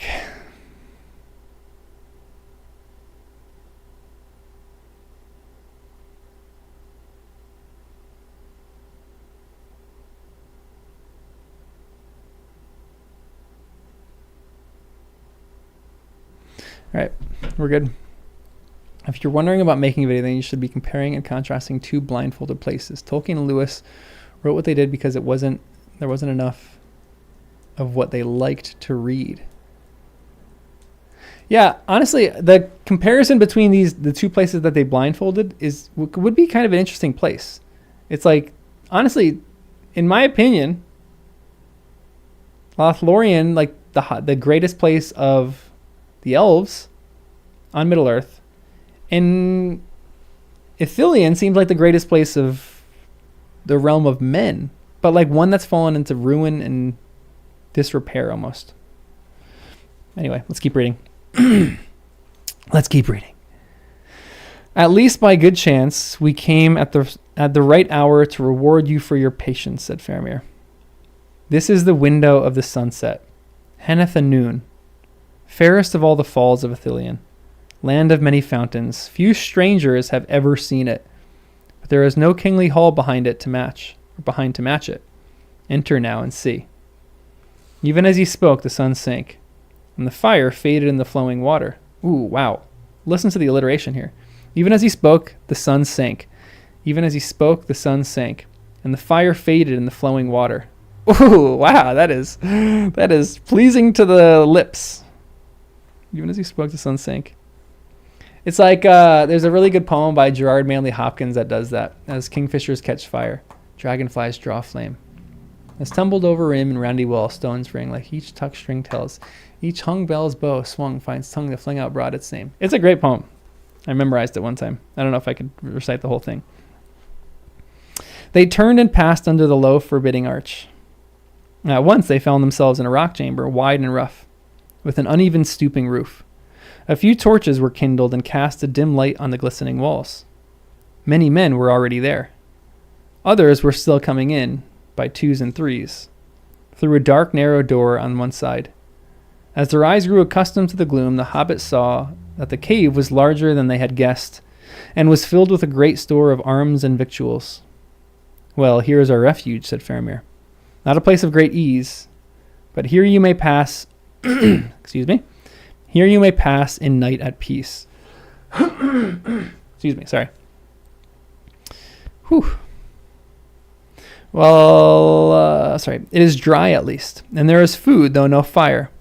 At one time, the water flowed down through this cave and out of the arch, but its course was changed further up the gorge by workmen of old, and the stream sent down in a fall of doubled height over the rocks far above.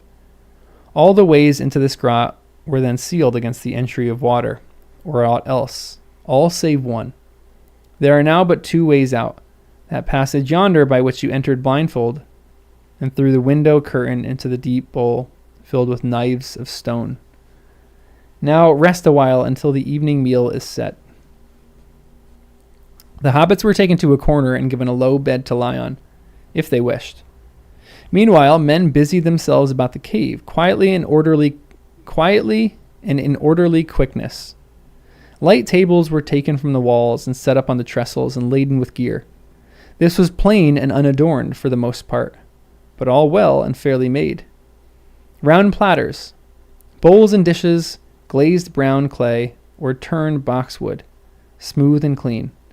Here and there was a cup or basin of polished bronze, and a goblet of plain silver was set by the captain's seat in the middle of the inmost table.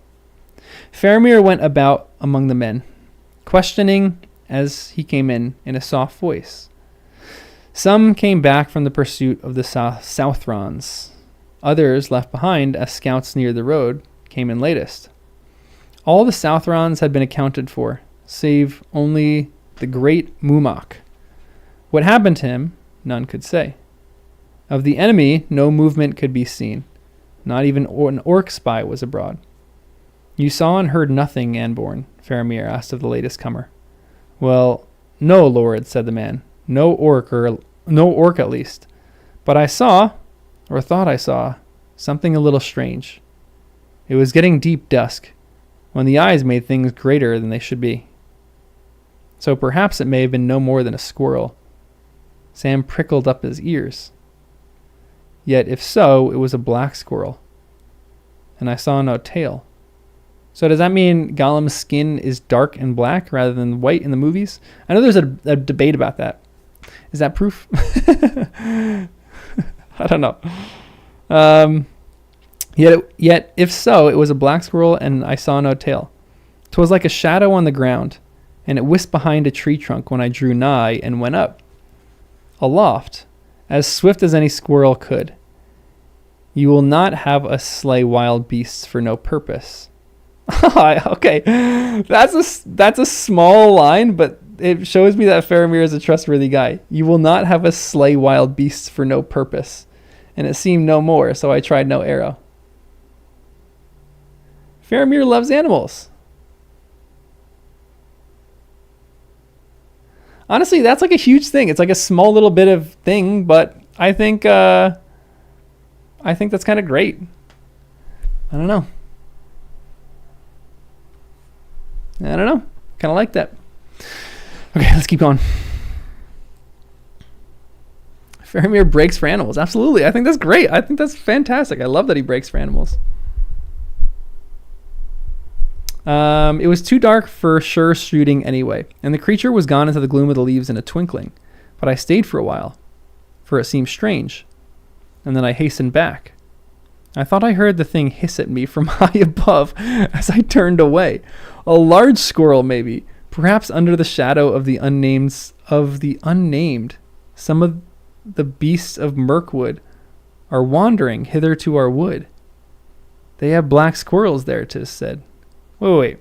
Perhaps under the shadow of the unnamed. So he's talking about Sauron. So perhaps under the shadow of the clouds that he's giving, some unnamed beast of Mirkwood are wandering hither to our woods. Mirkwood is a demon place. I mean, I don't remember much of The Hobbit, and I can't wait to actually finish or like start reading that and get into reading The Hobbit. But I remember Mirkwood being like diseased and like terrifying. I remember that very distinctly in middle school when I was reading that, how scared I was of Mirkwood. Whatever's going on in Mirkwood is terrifying.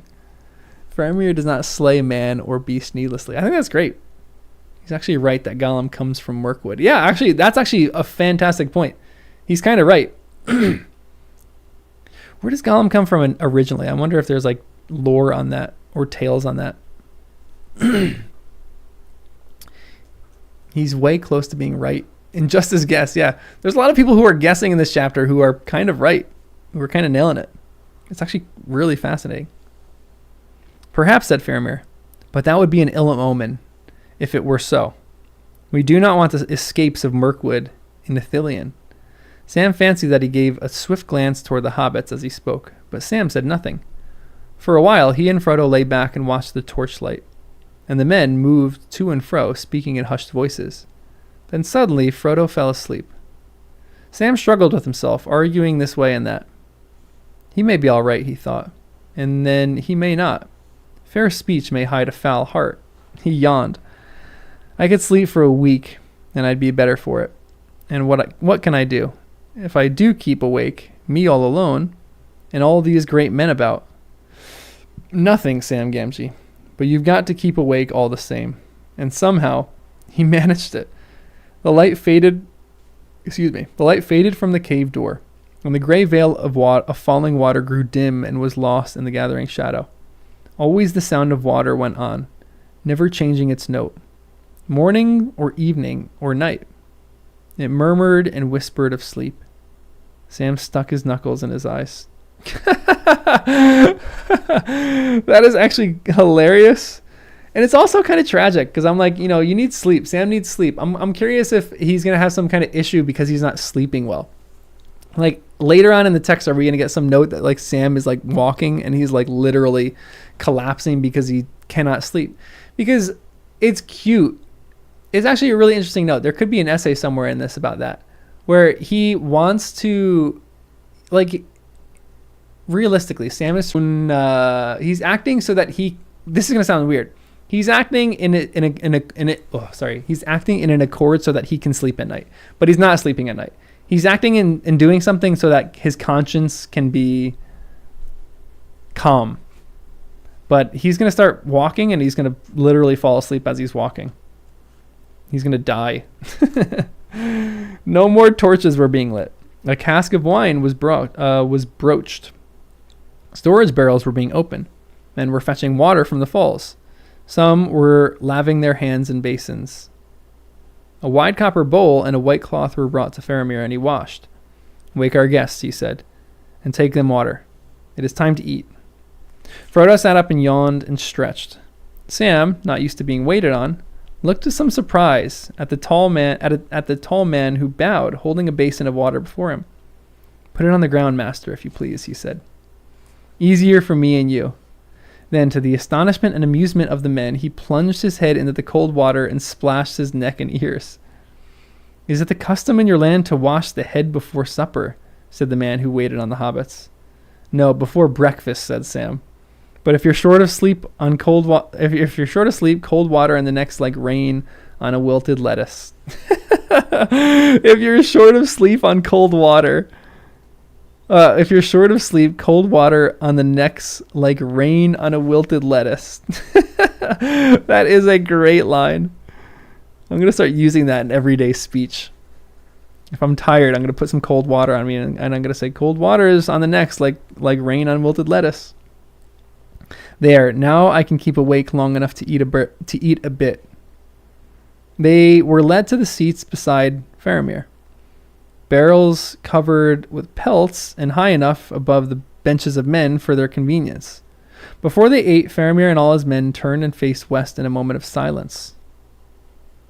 Faramir signed to Frodo and Sam that they should do likewise. "So we always do," he said as they sat down. "We look toward Numenor, that was, and beyond to Elvenhome, that is, and to that which is beyond Elvenhome and will ever be. Have you no such custom at meat?" "No," said Frodo, feeling strangely rustic and untutored. "But if we are guests, we bow to our hosts. And after we have eaten, we rise and thank him." "That we do also," said Faramir. That is a sweet custom. That's a great line, too. We look toward Numenor, that was, and beyond to Elvenhome, that is, and to that which is beyond Elvenhome, and will ever be. Wow. That is a line for all lines right there. I'm going to start, before I eat, does anybody do this before they eat? Because I think this is going to become my custom now too. Before I eat, I'm going to turn to the east. I'm going to say, we looked toward Numenor, that was, and beyond to Elvenhome, that is, and to that which is beyond Elvenhome and will ever be. Honestly, this should be my sign off for every single video now. Maybe this is going to be my sign off for all the videos that I do for Lord of the Rings. But remember, at the end of every single one of my YouTube videos, I'm going to say, but remember, look to Numenor, that was, and beyond to Elvenhome, that is, and to that which is beyond Elvenhome and will ever be. By a show of hands in the chat, how many people think that I should start making this my sign off for all the videos instead of "I'll see you in the next one"? Honestly, this would be kind of sweet. I kind of love this. Yeah, honestly, it is kind of like the equivalent of saying grace. It's like a little prayer that they have. I think this is actually really moving and really beautiful. I might start doing this. Seems like it'd work. After so long journeying and camping, and days spent in the lonely wild, the evening meal seemed a feast to the hobbits. To drink pale yellow wine, cool and fragrant, and eat butter and bread and salted meats and dried fruits and good red cheese with clean hands and clean knives and plates. Neither Frodo nor Sam refused anything that was offered, nor a second, nor indeed a third helping.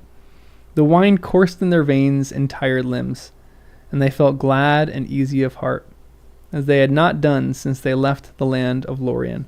Oh, the comparison with Lorien here. Okay, that's got to be another essay. The Blindfolded Lands. I'm going to start calling it that.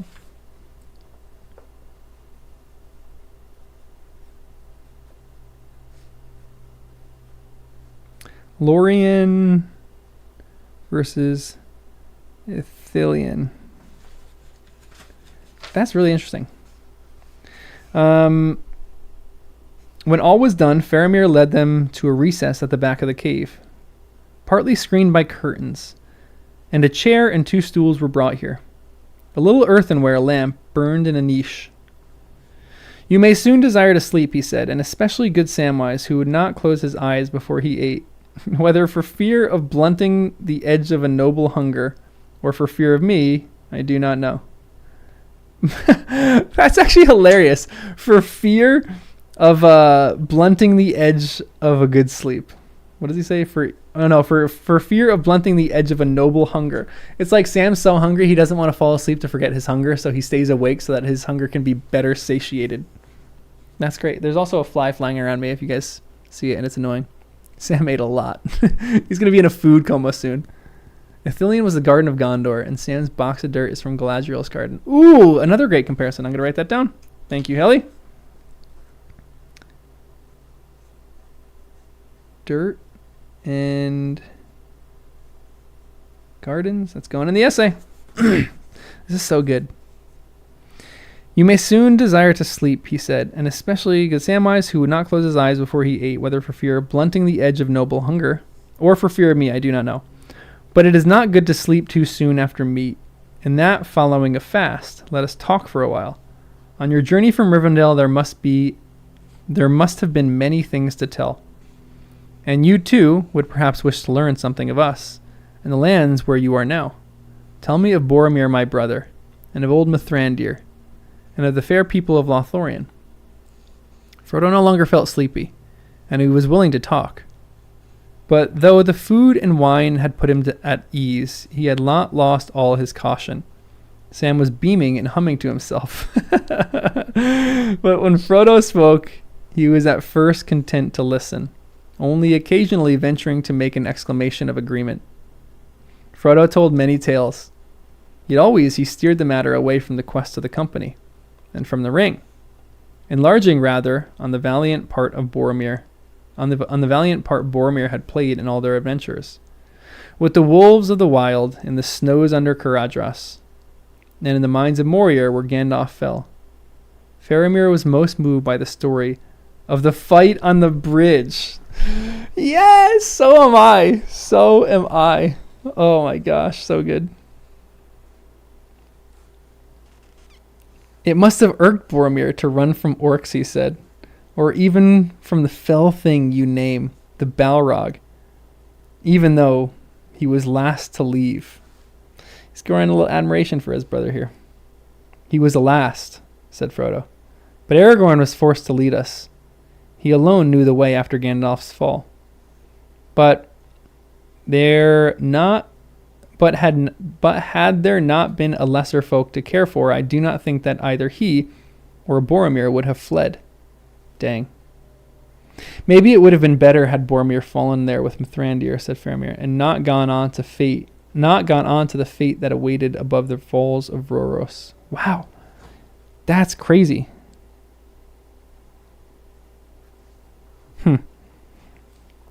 Maybe. But tell me now of your own fortunes, said Frodo, turning the matters aside once again. For I would learn more of Minas Ithil and Osgiliath and Minas Tirith, the long-enduring. What hope have you for that city in your long war? What hope have we? Said Faramir. It is long since we had any hope. The sword of Elendil, if it returns indeed, may rekindle it. But I do not think that it will do more than put off the evil day. Unless other help unlooked for also comes, from elves or men. For the enemy increases and we decrease. We are a failing people, a springless autumn. Gosh, that's depressing, but he's a realist. The men of Númenor were settled far and wide on the shores and seaward regions of the Great Lands. But for the most part they fell into evil and follies. Many became enamored of the darkness and the black arts, and some were given over wholly to idleness and ease, and some fought among themselves until they were conquered in their weakness by wild men. It is not said that evil arts were ever practiced in Gondor, or that the Nameless One was ever named in honor there. And the old wisdom and beauty brought out of the west remain long in the realm of the sons of Elendil the Fair, and they linger there still. Yet even so, it was Gondor that brought about its own decay. falling by degree into dotage, and thinking the enemy was asleep, who was only banished, not destroyed. Death was ever present, because the Númenóreans still, as they had in their old kingdom, and so lost it, hungered after enduring life. Wait, I need to hold on. Sorry, I need to reread this paragraph. Yet even so, it was Gondor that brought about its own decay, falling by degree into dotage, and thinking that the enemy was asleep, who was only banished, not destroyed. Death was ever present, because the Númenóreans still, as they had in their old kingdom, and so lost it, hungered after endless life unchanging. Kings made tombs more splendid than houses of the living. And counted old names in the rolls of their descent dearer than the names of sons. Whoa, this is a fascinating one.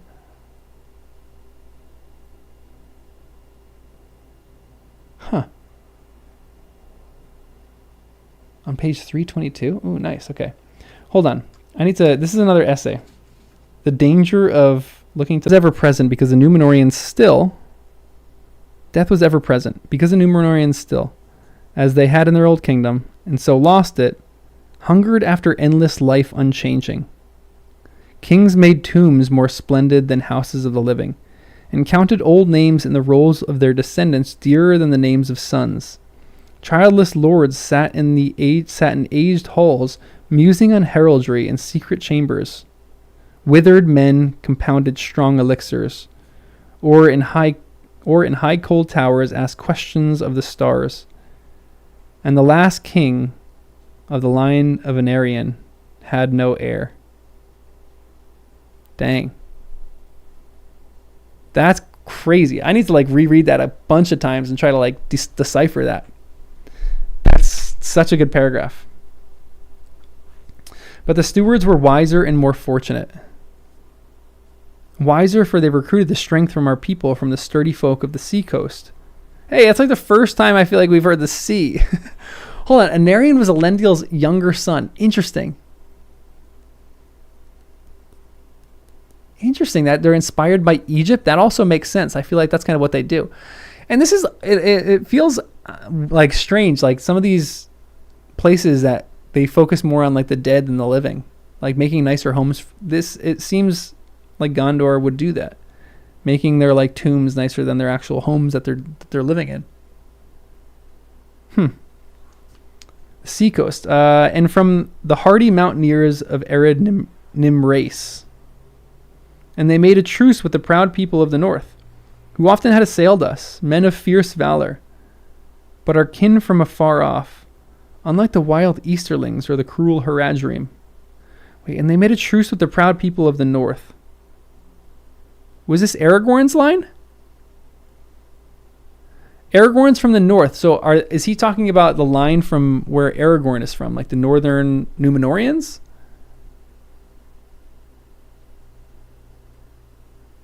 No?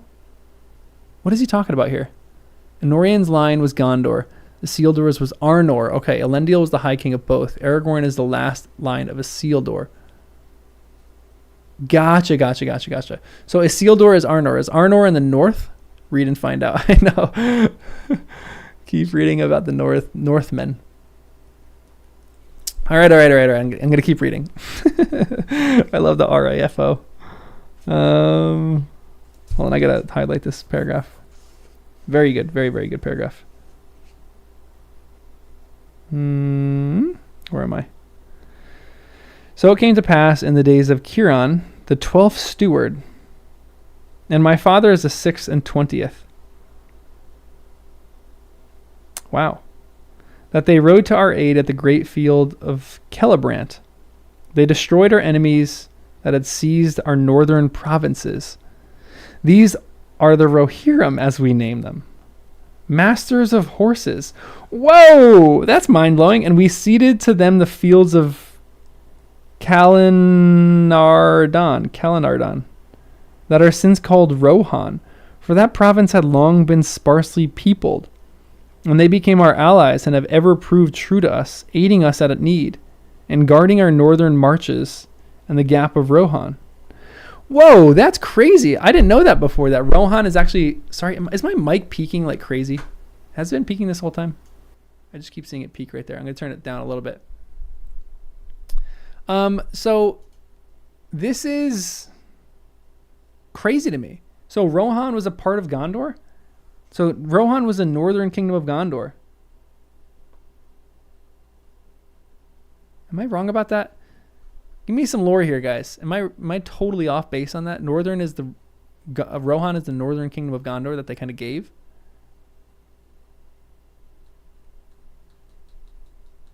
Rohan was between Arnor and Gondor. Okay. But was it still part of Numenor? It was still part of the Numenorians, correct? They rode to our aid. Oh, no, just a truce. Oh, so it was a truce with the proud people of the north who often assailed us. Men of fierce valor. So these men were the men of Rohan. Okay. Dang. Numenor is not Middle-earth. Okay. Okay, I gotta look at a map. of our lore and manners they have learned. What they would. And their lords speak our speech at need. Yet for the most part they hold by the ways of their own fathers and their own memories. And they speak among themselves their own north tongue. And we love them, tall men and fair men, valiant both alike, golden-haired, bright-eyed, and strong. They remind us of the youth of men, and they were in elder days. Indeed, it is said by our lore masters that they have from of old this affinity within us that are come from those same three houses of men as were the Numenorians in their beginning, not from Hador, the golden-haired. The elf friend, maybe. Yet from such of his sons and people as went not over the sea into the west, refusing the call. This is like a deep lore. I gotta look at this. This is like a little bit over my head for some of this. Like the old Rohirrim originally lived north of Lorien, around where Gollum used to be. They relocated to current day Rohan when Gondor gifted it to them. Interesting. Apparently from Numenor, they could see the Undying Lands. Whoa. So is Numenor like an island in between Middle Earth and the Undying Lands? They're further explained in the appendices. Thank you. I really can't wait to get to the appendices. So they live by Beorn? Really? That was Numenor. Okay. Numenor is very Atlantis coded. Interesting. Yes to the island question. Okay. Rohan was part of Gondor. Yes, Gondor gave it to Orl's people. They founded Rohan. This is all fascinating. Numenor. Okay, when we get to this, when I start reading the appendices live, we'll have longer discussions about this. When I read the appendices live, oh, hold on, battery died. Give me a second. When I read the appendices live, that's when we're gonna get really into this. Hold.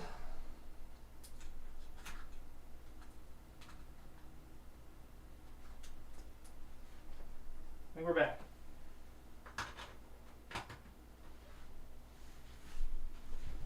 We're back. Sorry. Camera batteries. Okay, so this little deep dive is interesting. Numenor was a star-shaped island given as a gift by Iluvatar because they helped the elves against the war of Morgoth. It's so crazy. I love this. This is so fascinating. Did a Nazgul fly over? Okay, I'm going to keep reading. For we men reckon in our lore, calling them the High, or men of the West, which were Numenorians, and the middle people, men of the twilight, such as are the Rohirrim, and their kin that dwell still far in the north, and the wild, the men of darkness. Yet now, if the Rohirrim are grown in some ways more like to us, enhanced in arts and gentleness, we too have become more like to them, and can scarce claim any longer the title High. We are become middlemen of the twilight, but with memory of other things, for as the Rohirrims do, we now love war and valor as things good in themselves, both a sport and an end. And though we still hold that a warrior should have more skills and knowledge than only the craft of the weapons and slaying, we esteem a warrior nonetheless above men of other crafts. Such is the need of our days. So even was my brother Boromir, a man of prowess, and for that he was accounted the best man in Gondor. And very valiant indeed he was. No heir of Minas Tirith has for long years been so hardy in toil, so onward into battle, or blown a mightier note on the great horn. Faramir sighed, and he fell silent for a while. What a paragraph. Holy smokes, that is some wisdom right here. Faramir really is built different. You're at the beginning of the video. Good luck. We're almost done. So we got, what, 3 more pages? 2 more pages. 3 more pages. Faramir really is built different. This is an insanely good section right here. What's up, Wes? Come on, come say hi to everyone. You're being shy, huh? My dog is just sitting in the doorway right now. This is a really fascinating section right here. And it's interesting that he's saying, like, the men, we esteem warriors far greater than anybody else. But Faramir is like, I wish it almost weren't so. I wish we esteemed craftsmen and other people more than we did warriors. It tells a lot about a culture. Like, I'm from like the States. We esteem probably athletes and celebrities above everything else. That says a lot about our culture. We like games and entertainment. Interesting. Without it seeming bitter. Yeah, seriously. That is a testament to his writing here. He's like, everything that Faramir says seems almost like lamenting, but it doesn't cross over into bitterness or like spite. It just seems like he's sad about these things. And like he's like seeking out to change things, but he just can't. Faramir is great. Man, it's hitting the heart. You don't say much in all your tales about the elves, sir, said Sam, suddenly plucking up courage.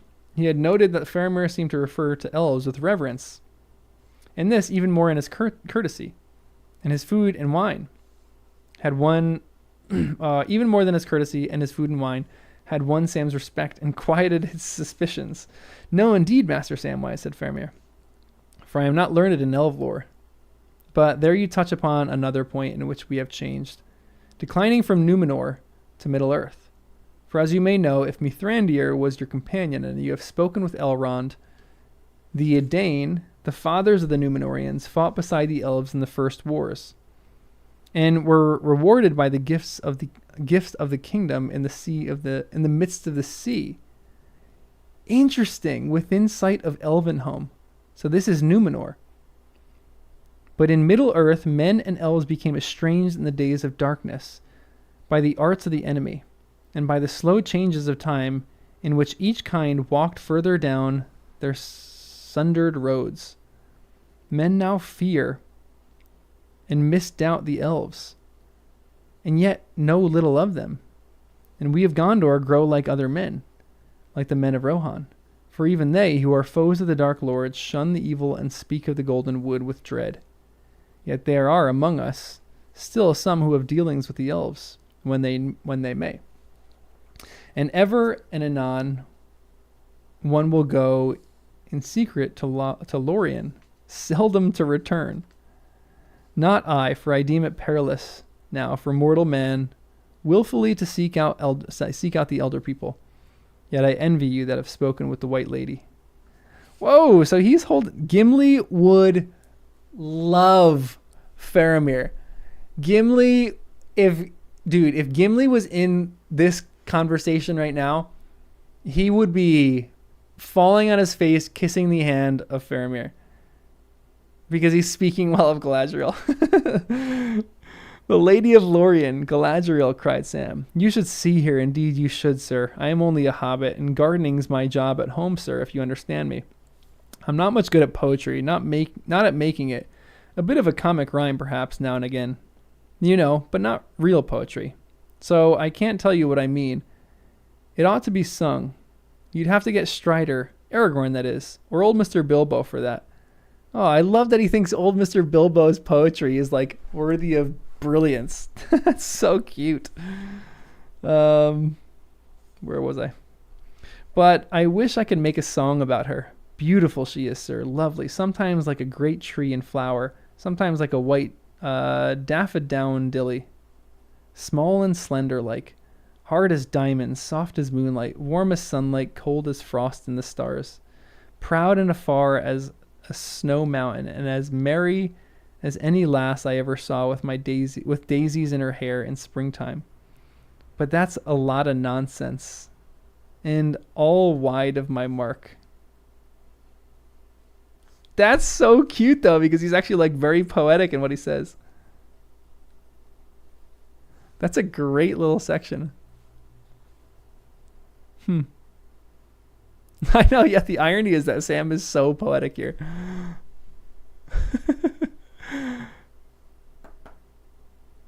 Interesting. Wait. The difference between Gondor and Rohan is how they view the elves. That is kind of true. Because Éomer was like not with it with the White Witch. Man, this is great. Then she must be lovely indeed, said Faramir. Perilously fair. Oh, what a word. What a word. If any of you are in a relationship, make sure you call your spouse or your lover, whoever it is, call them perilously fair. That's so good. You are perilously fair, my dear. I don't know about perilous. I don't know about perilous, said Sam. It strikes me that folk takes their peril with them into Lorien and finds it there because they've brought it. But perhaps you could call her perilous because she's so strong in herself. You could dash yourself to pieces on her like a ship on a rock, or drown yourself like a hobbit in a river. Or unfortunately, Frodo's right next to him. His parents drowned in a river. But neither rock nor river would be to blame. Now he stopped and went red in the face. Great. Now Boromir, you would say, said Faramir. What would you say? He took his peril with him? Yes, sir, begging your pardon, and a fine man as your brother was, if I may say so. But you've been warm on the scent all along. Now I watched Boromir and listened to him, from Rivendell all down the road, looking after my master, as you'll understand, and not meaning any harm to Boromir. And it's my opinion that in Lorien he first saw clearly what I guessed sooner, what he wanted. From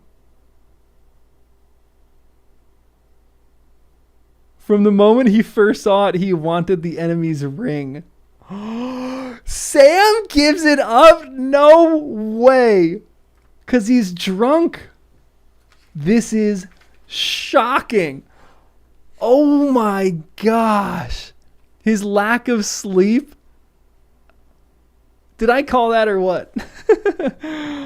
That is shocking.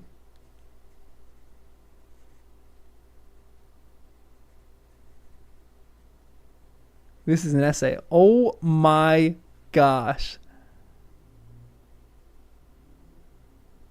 This is crazy. My mind is officially blown. Sam! Cried Frodo aghast. He had fallen deep into his own thoughts for a while, and came out of them suddenly and too late. Save me, said Sam, turning white and then flushing scarlet. There I go again.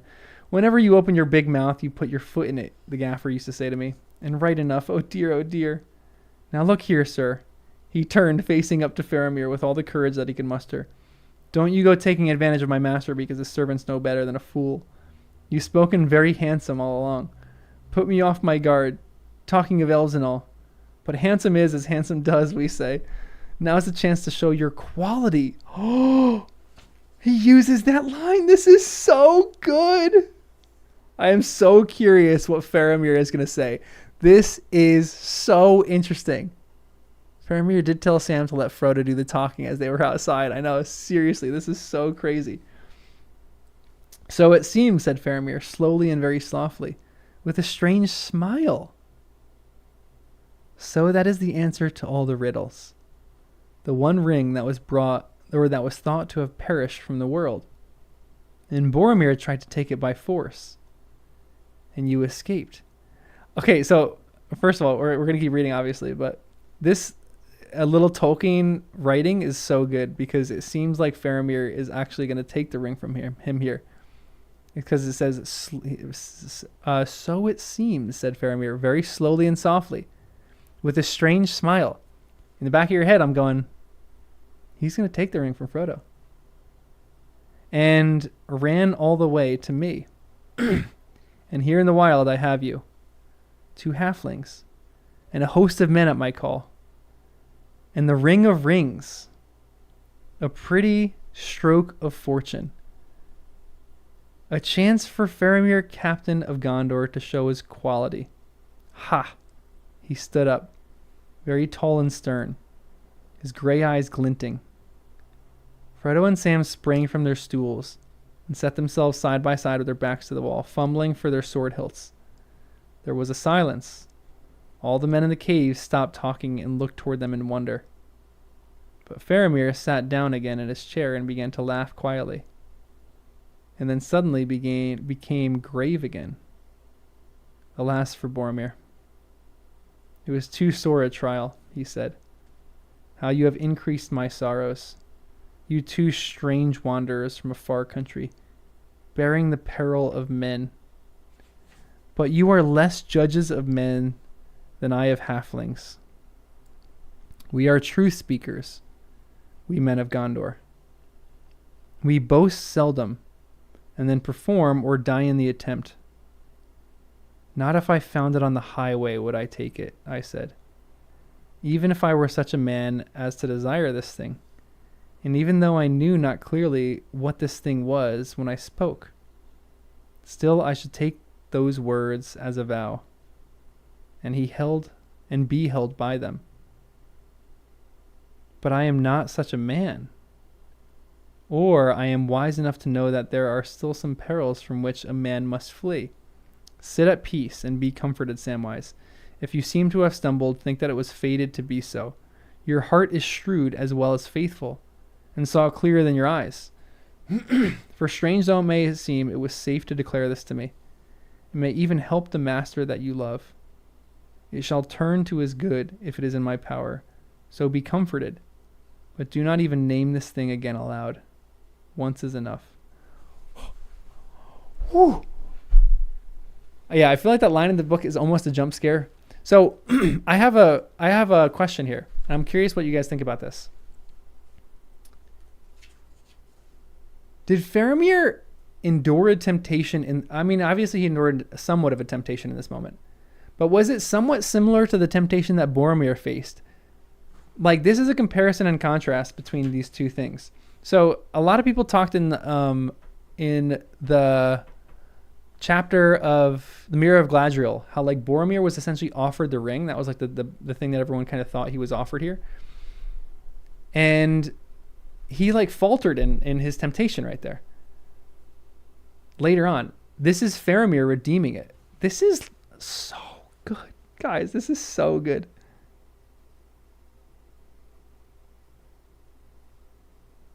For temptation of the ring. No, because Boromir saw from the start the ring. Maybe. I feel like he didn't want the ring initially, maybe so much. He was not as tempted by Boromir again. I agree. I love the Truth Speakers line. Really powerful for Faramir as Gondor's culture as it should be. Boromir thought he was strong enough to overcome the temptation. Faramir is wise enough to flee the temptation. That is a great, great point. I believe it's more similar to Galadriel rejecting the temptation. You already know Faramir knew Gandalf was speaking something. Yeah.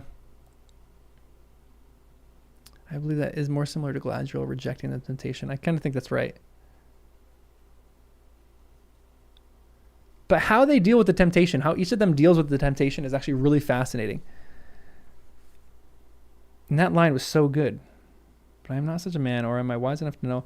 But I have this like one little thing I keep thinking in this.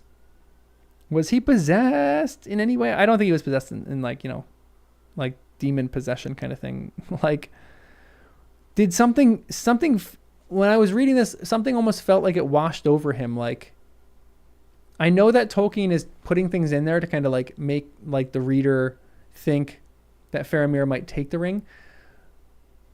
But is that just for the reader's deception? I don't think Tolkien writes necessarily like that. It almost seemed like this temptation washed over him and he was tempted in this moment. and then decided it was wiser to flee temptation. Like there's a moment in the book or in the movie when on top of, okay, so this is what I think this is the comparison that I'm making right now with this.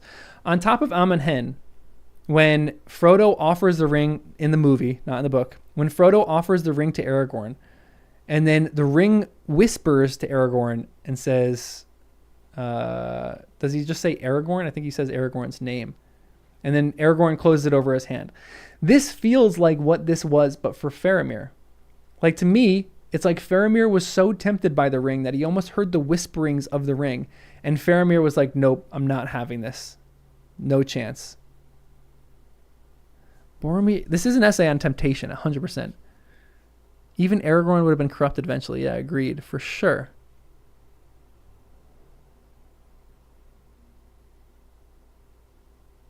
Boromir wanted glory for his city and by extension himself, yeah, whereas Faramir knew it would never work out.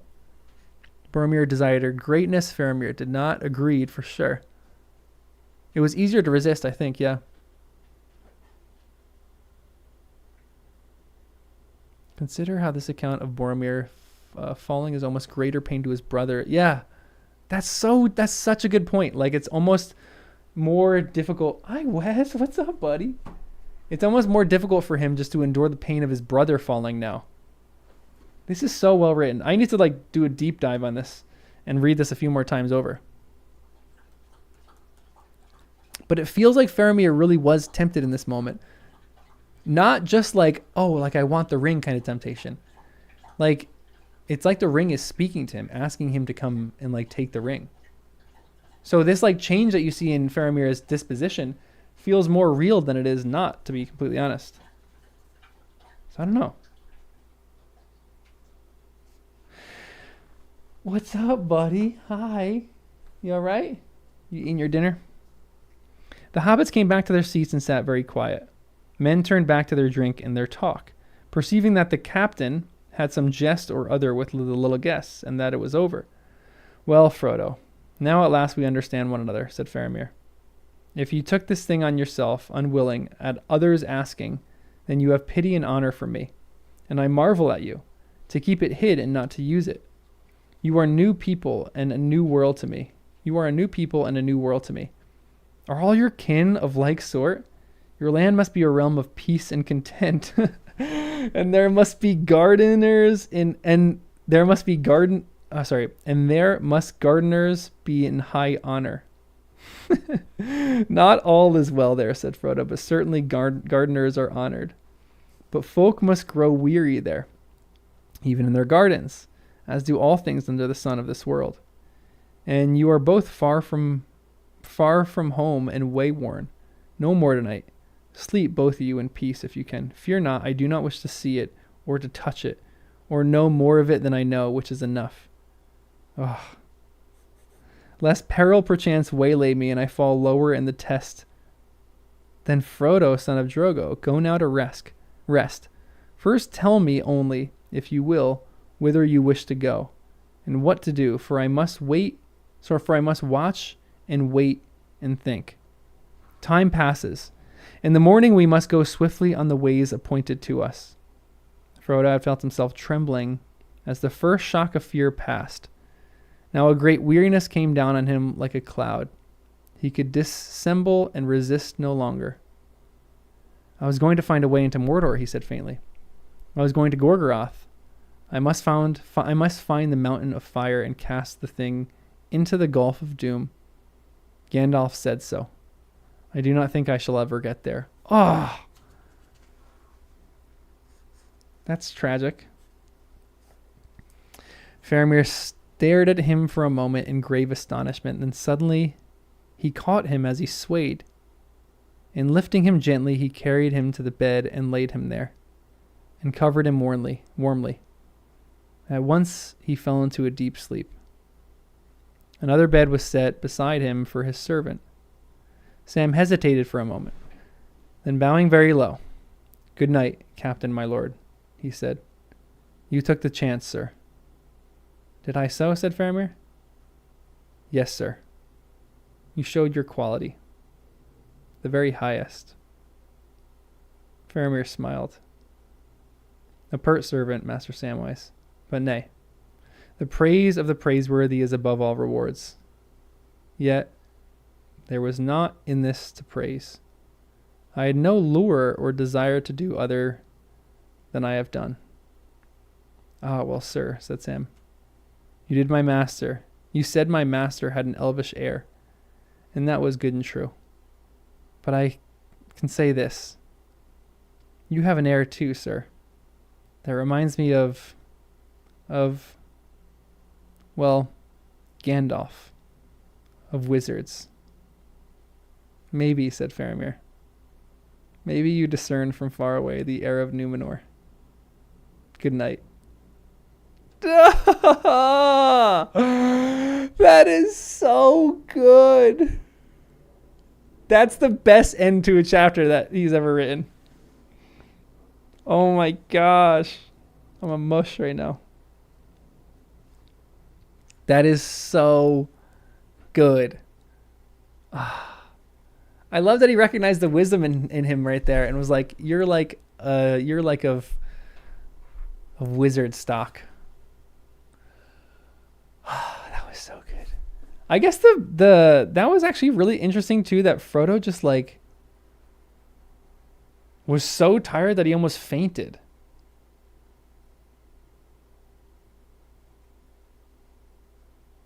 That was kind of crazy. You're a wizard, Faramir.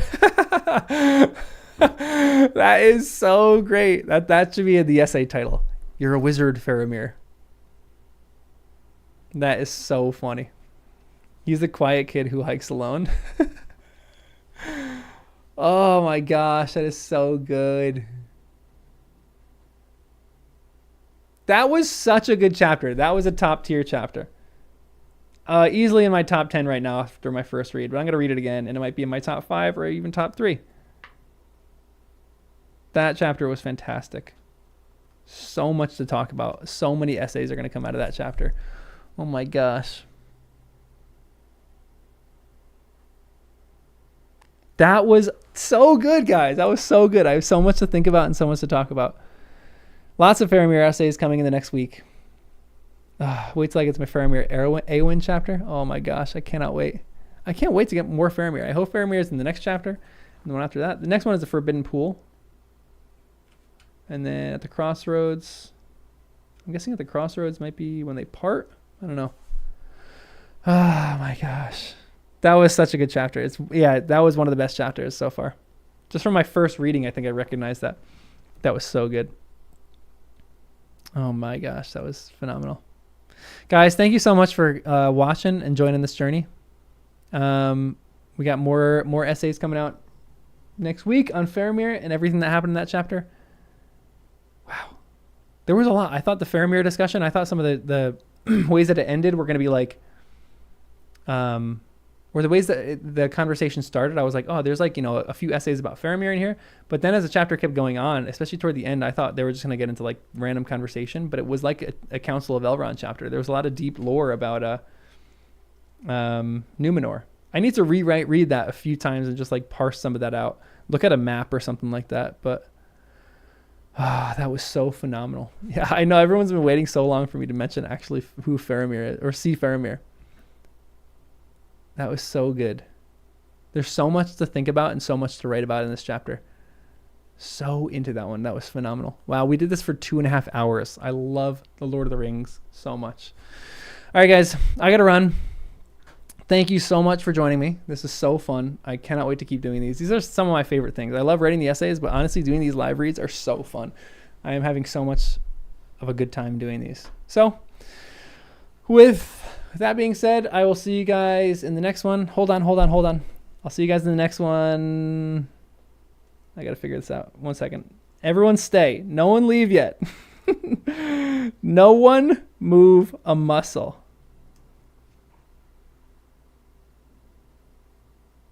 Where is this line? Everyone, we look toward Numenor that was, and beyond to Elvenhome that is, and to that which is beyond Elvenhome, and will ever be.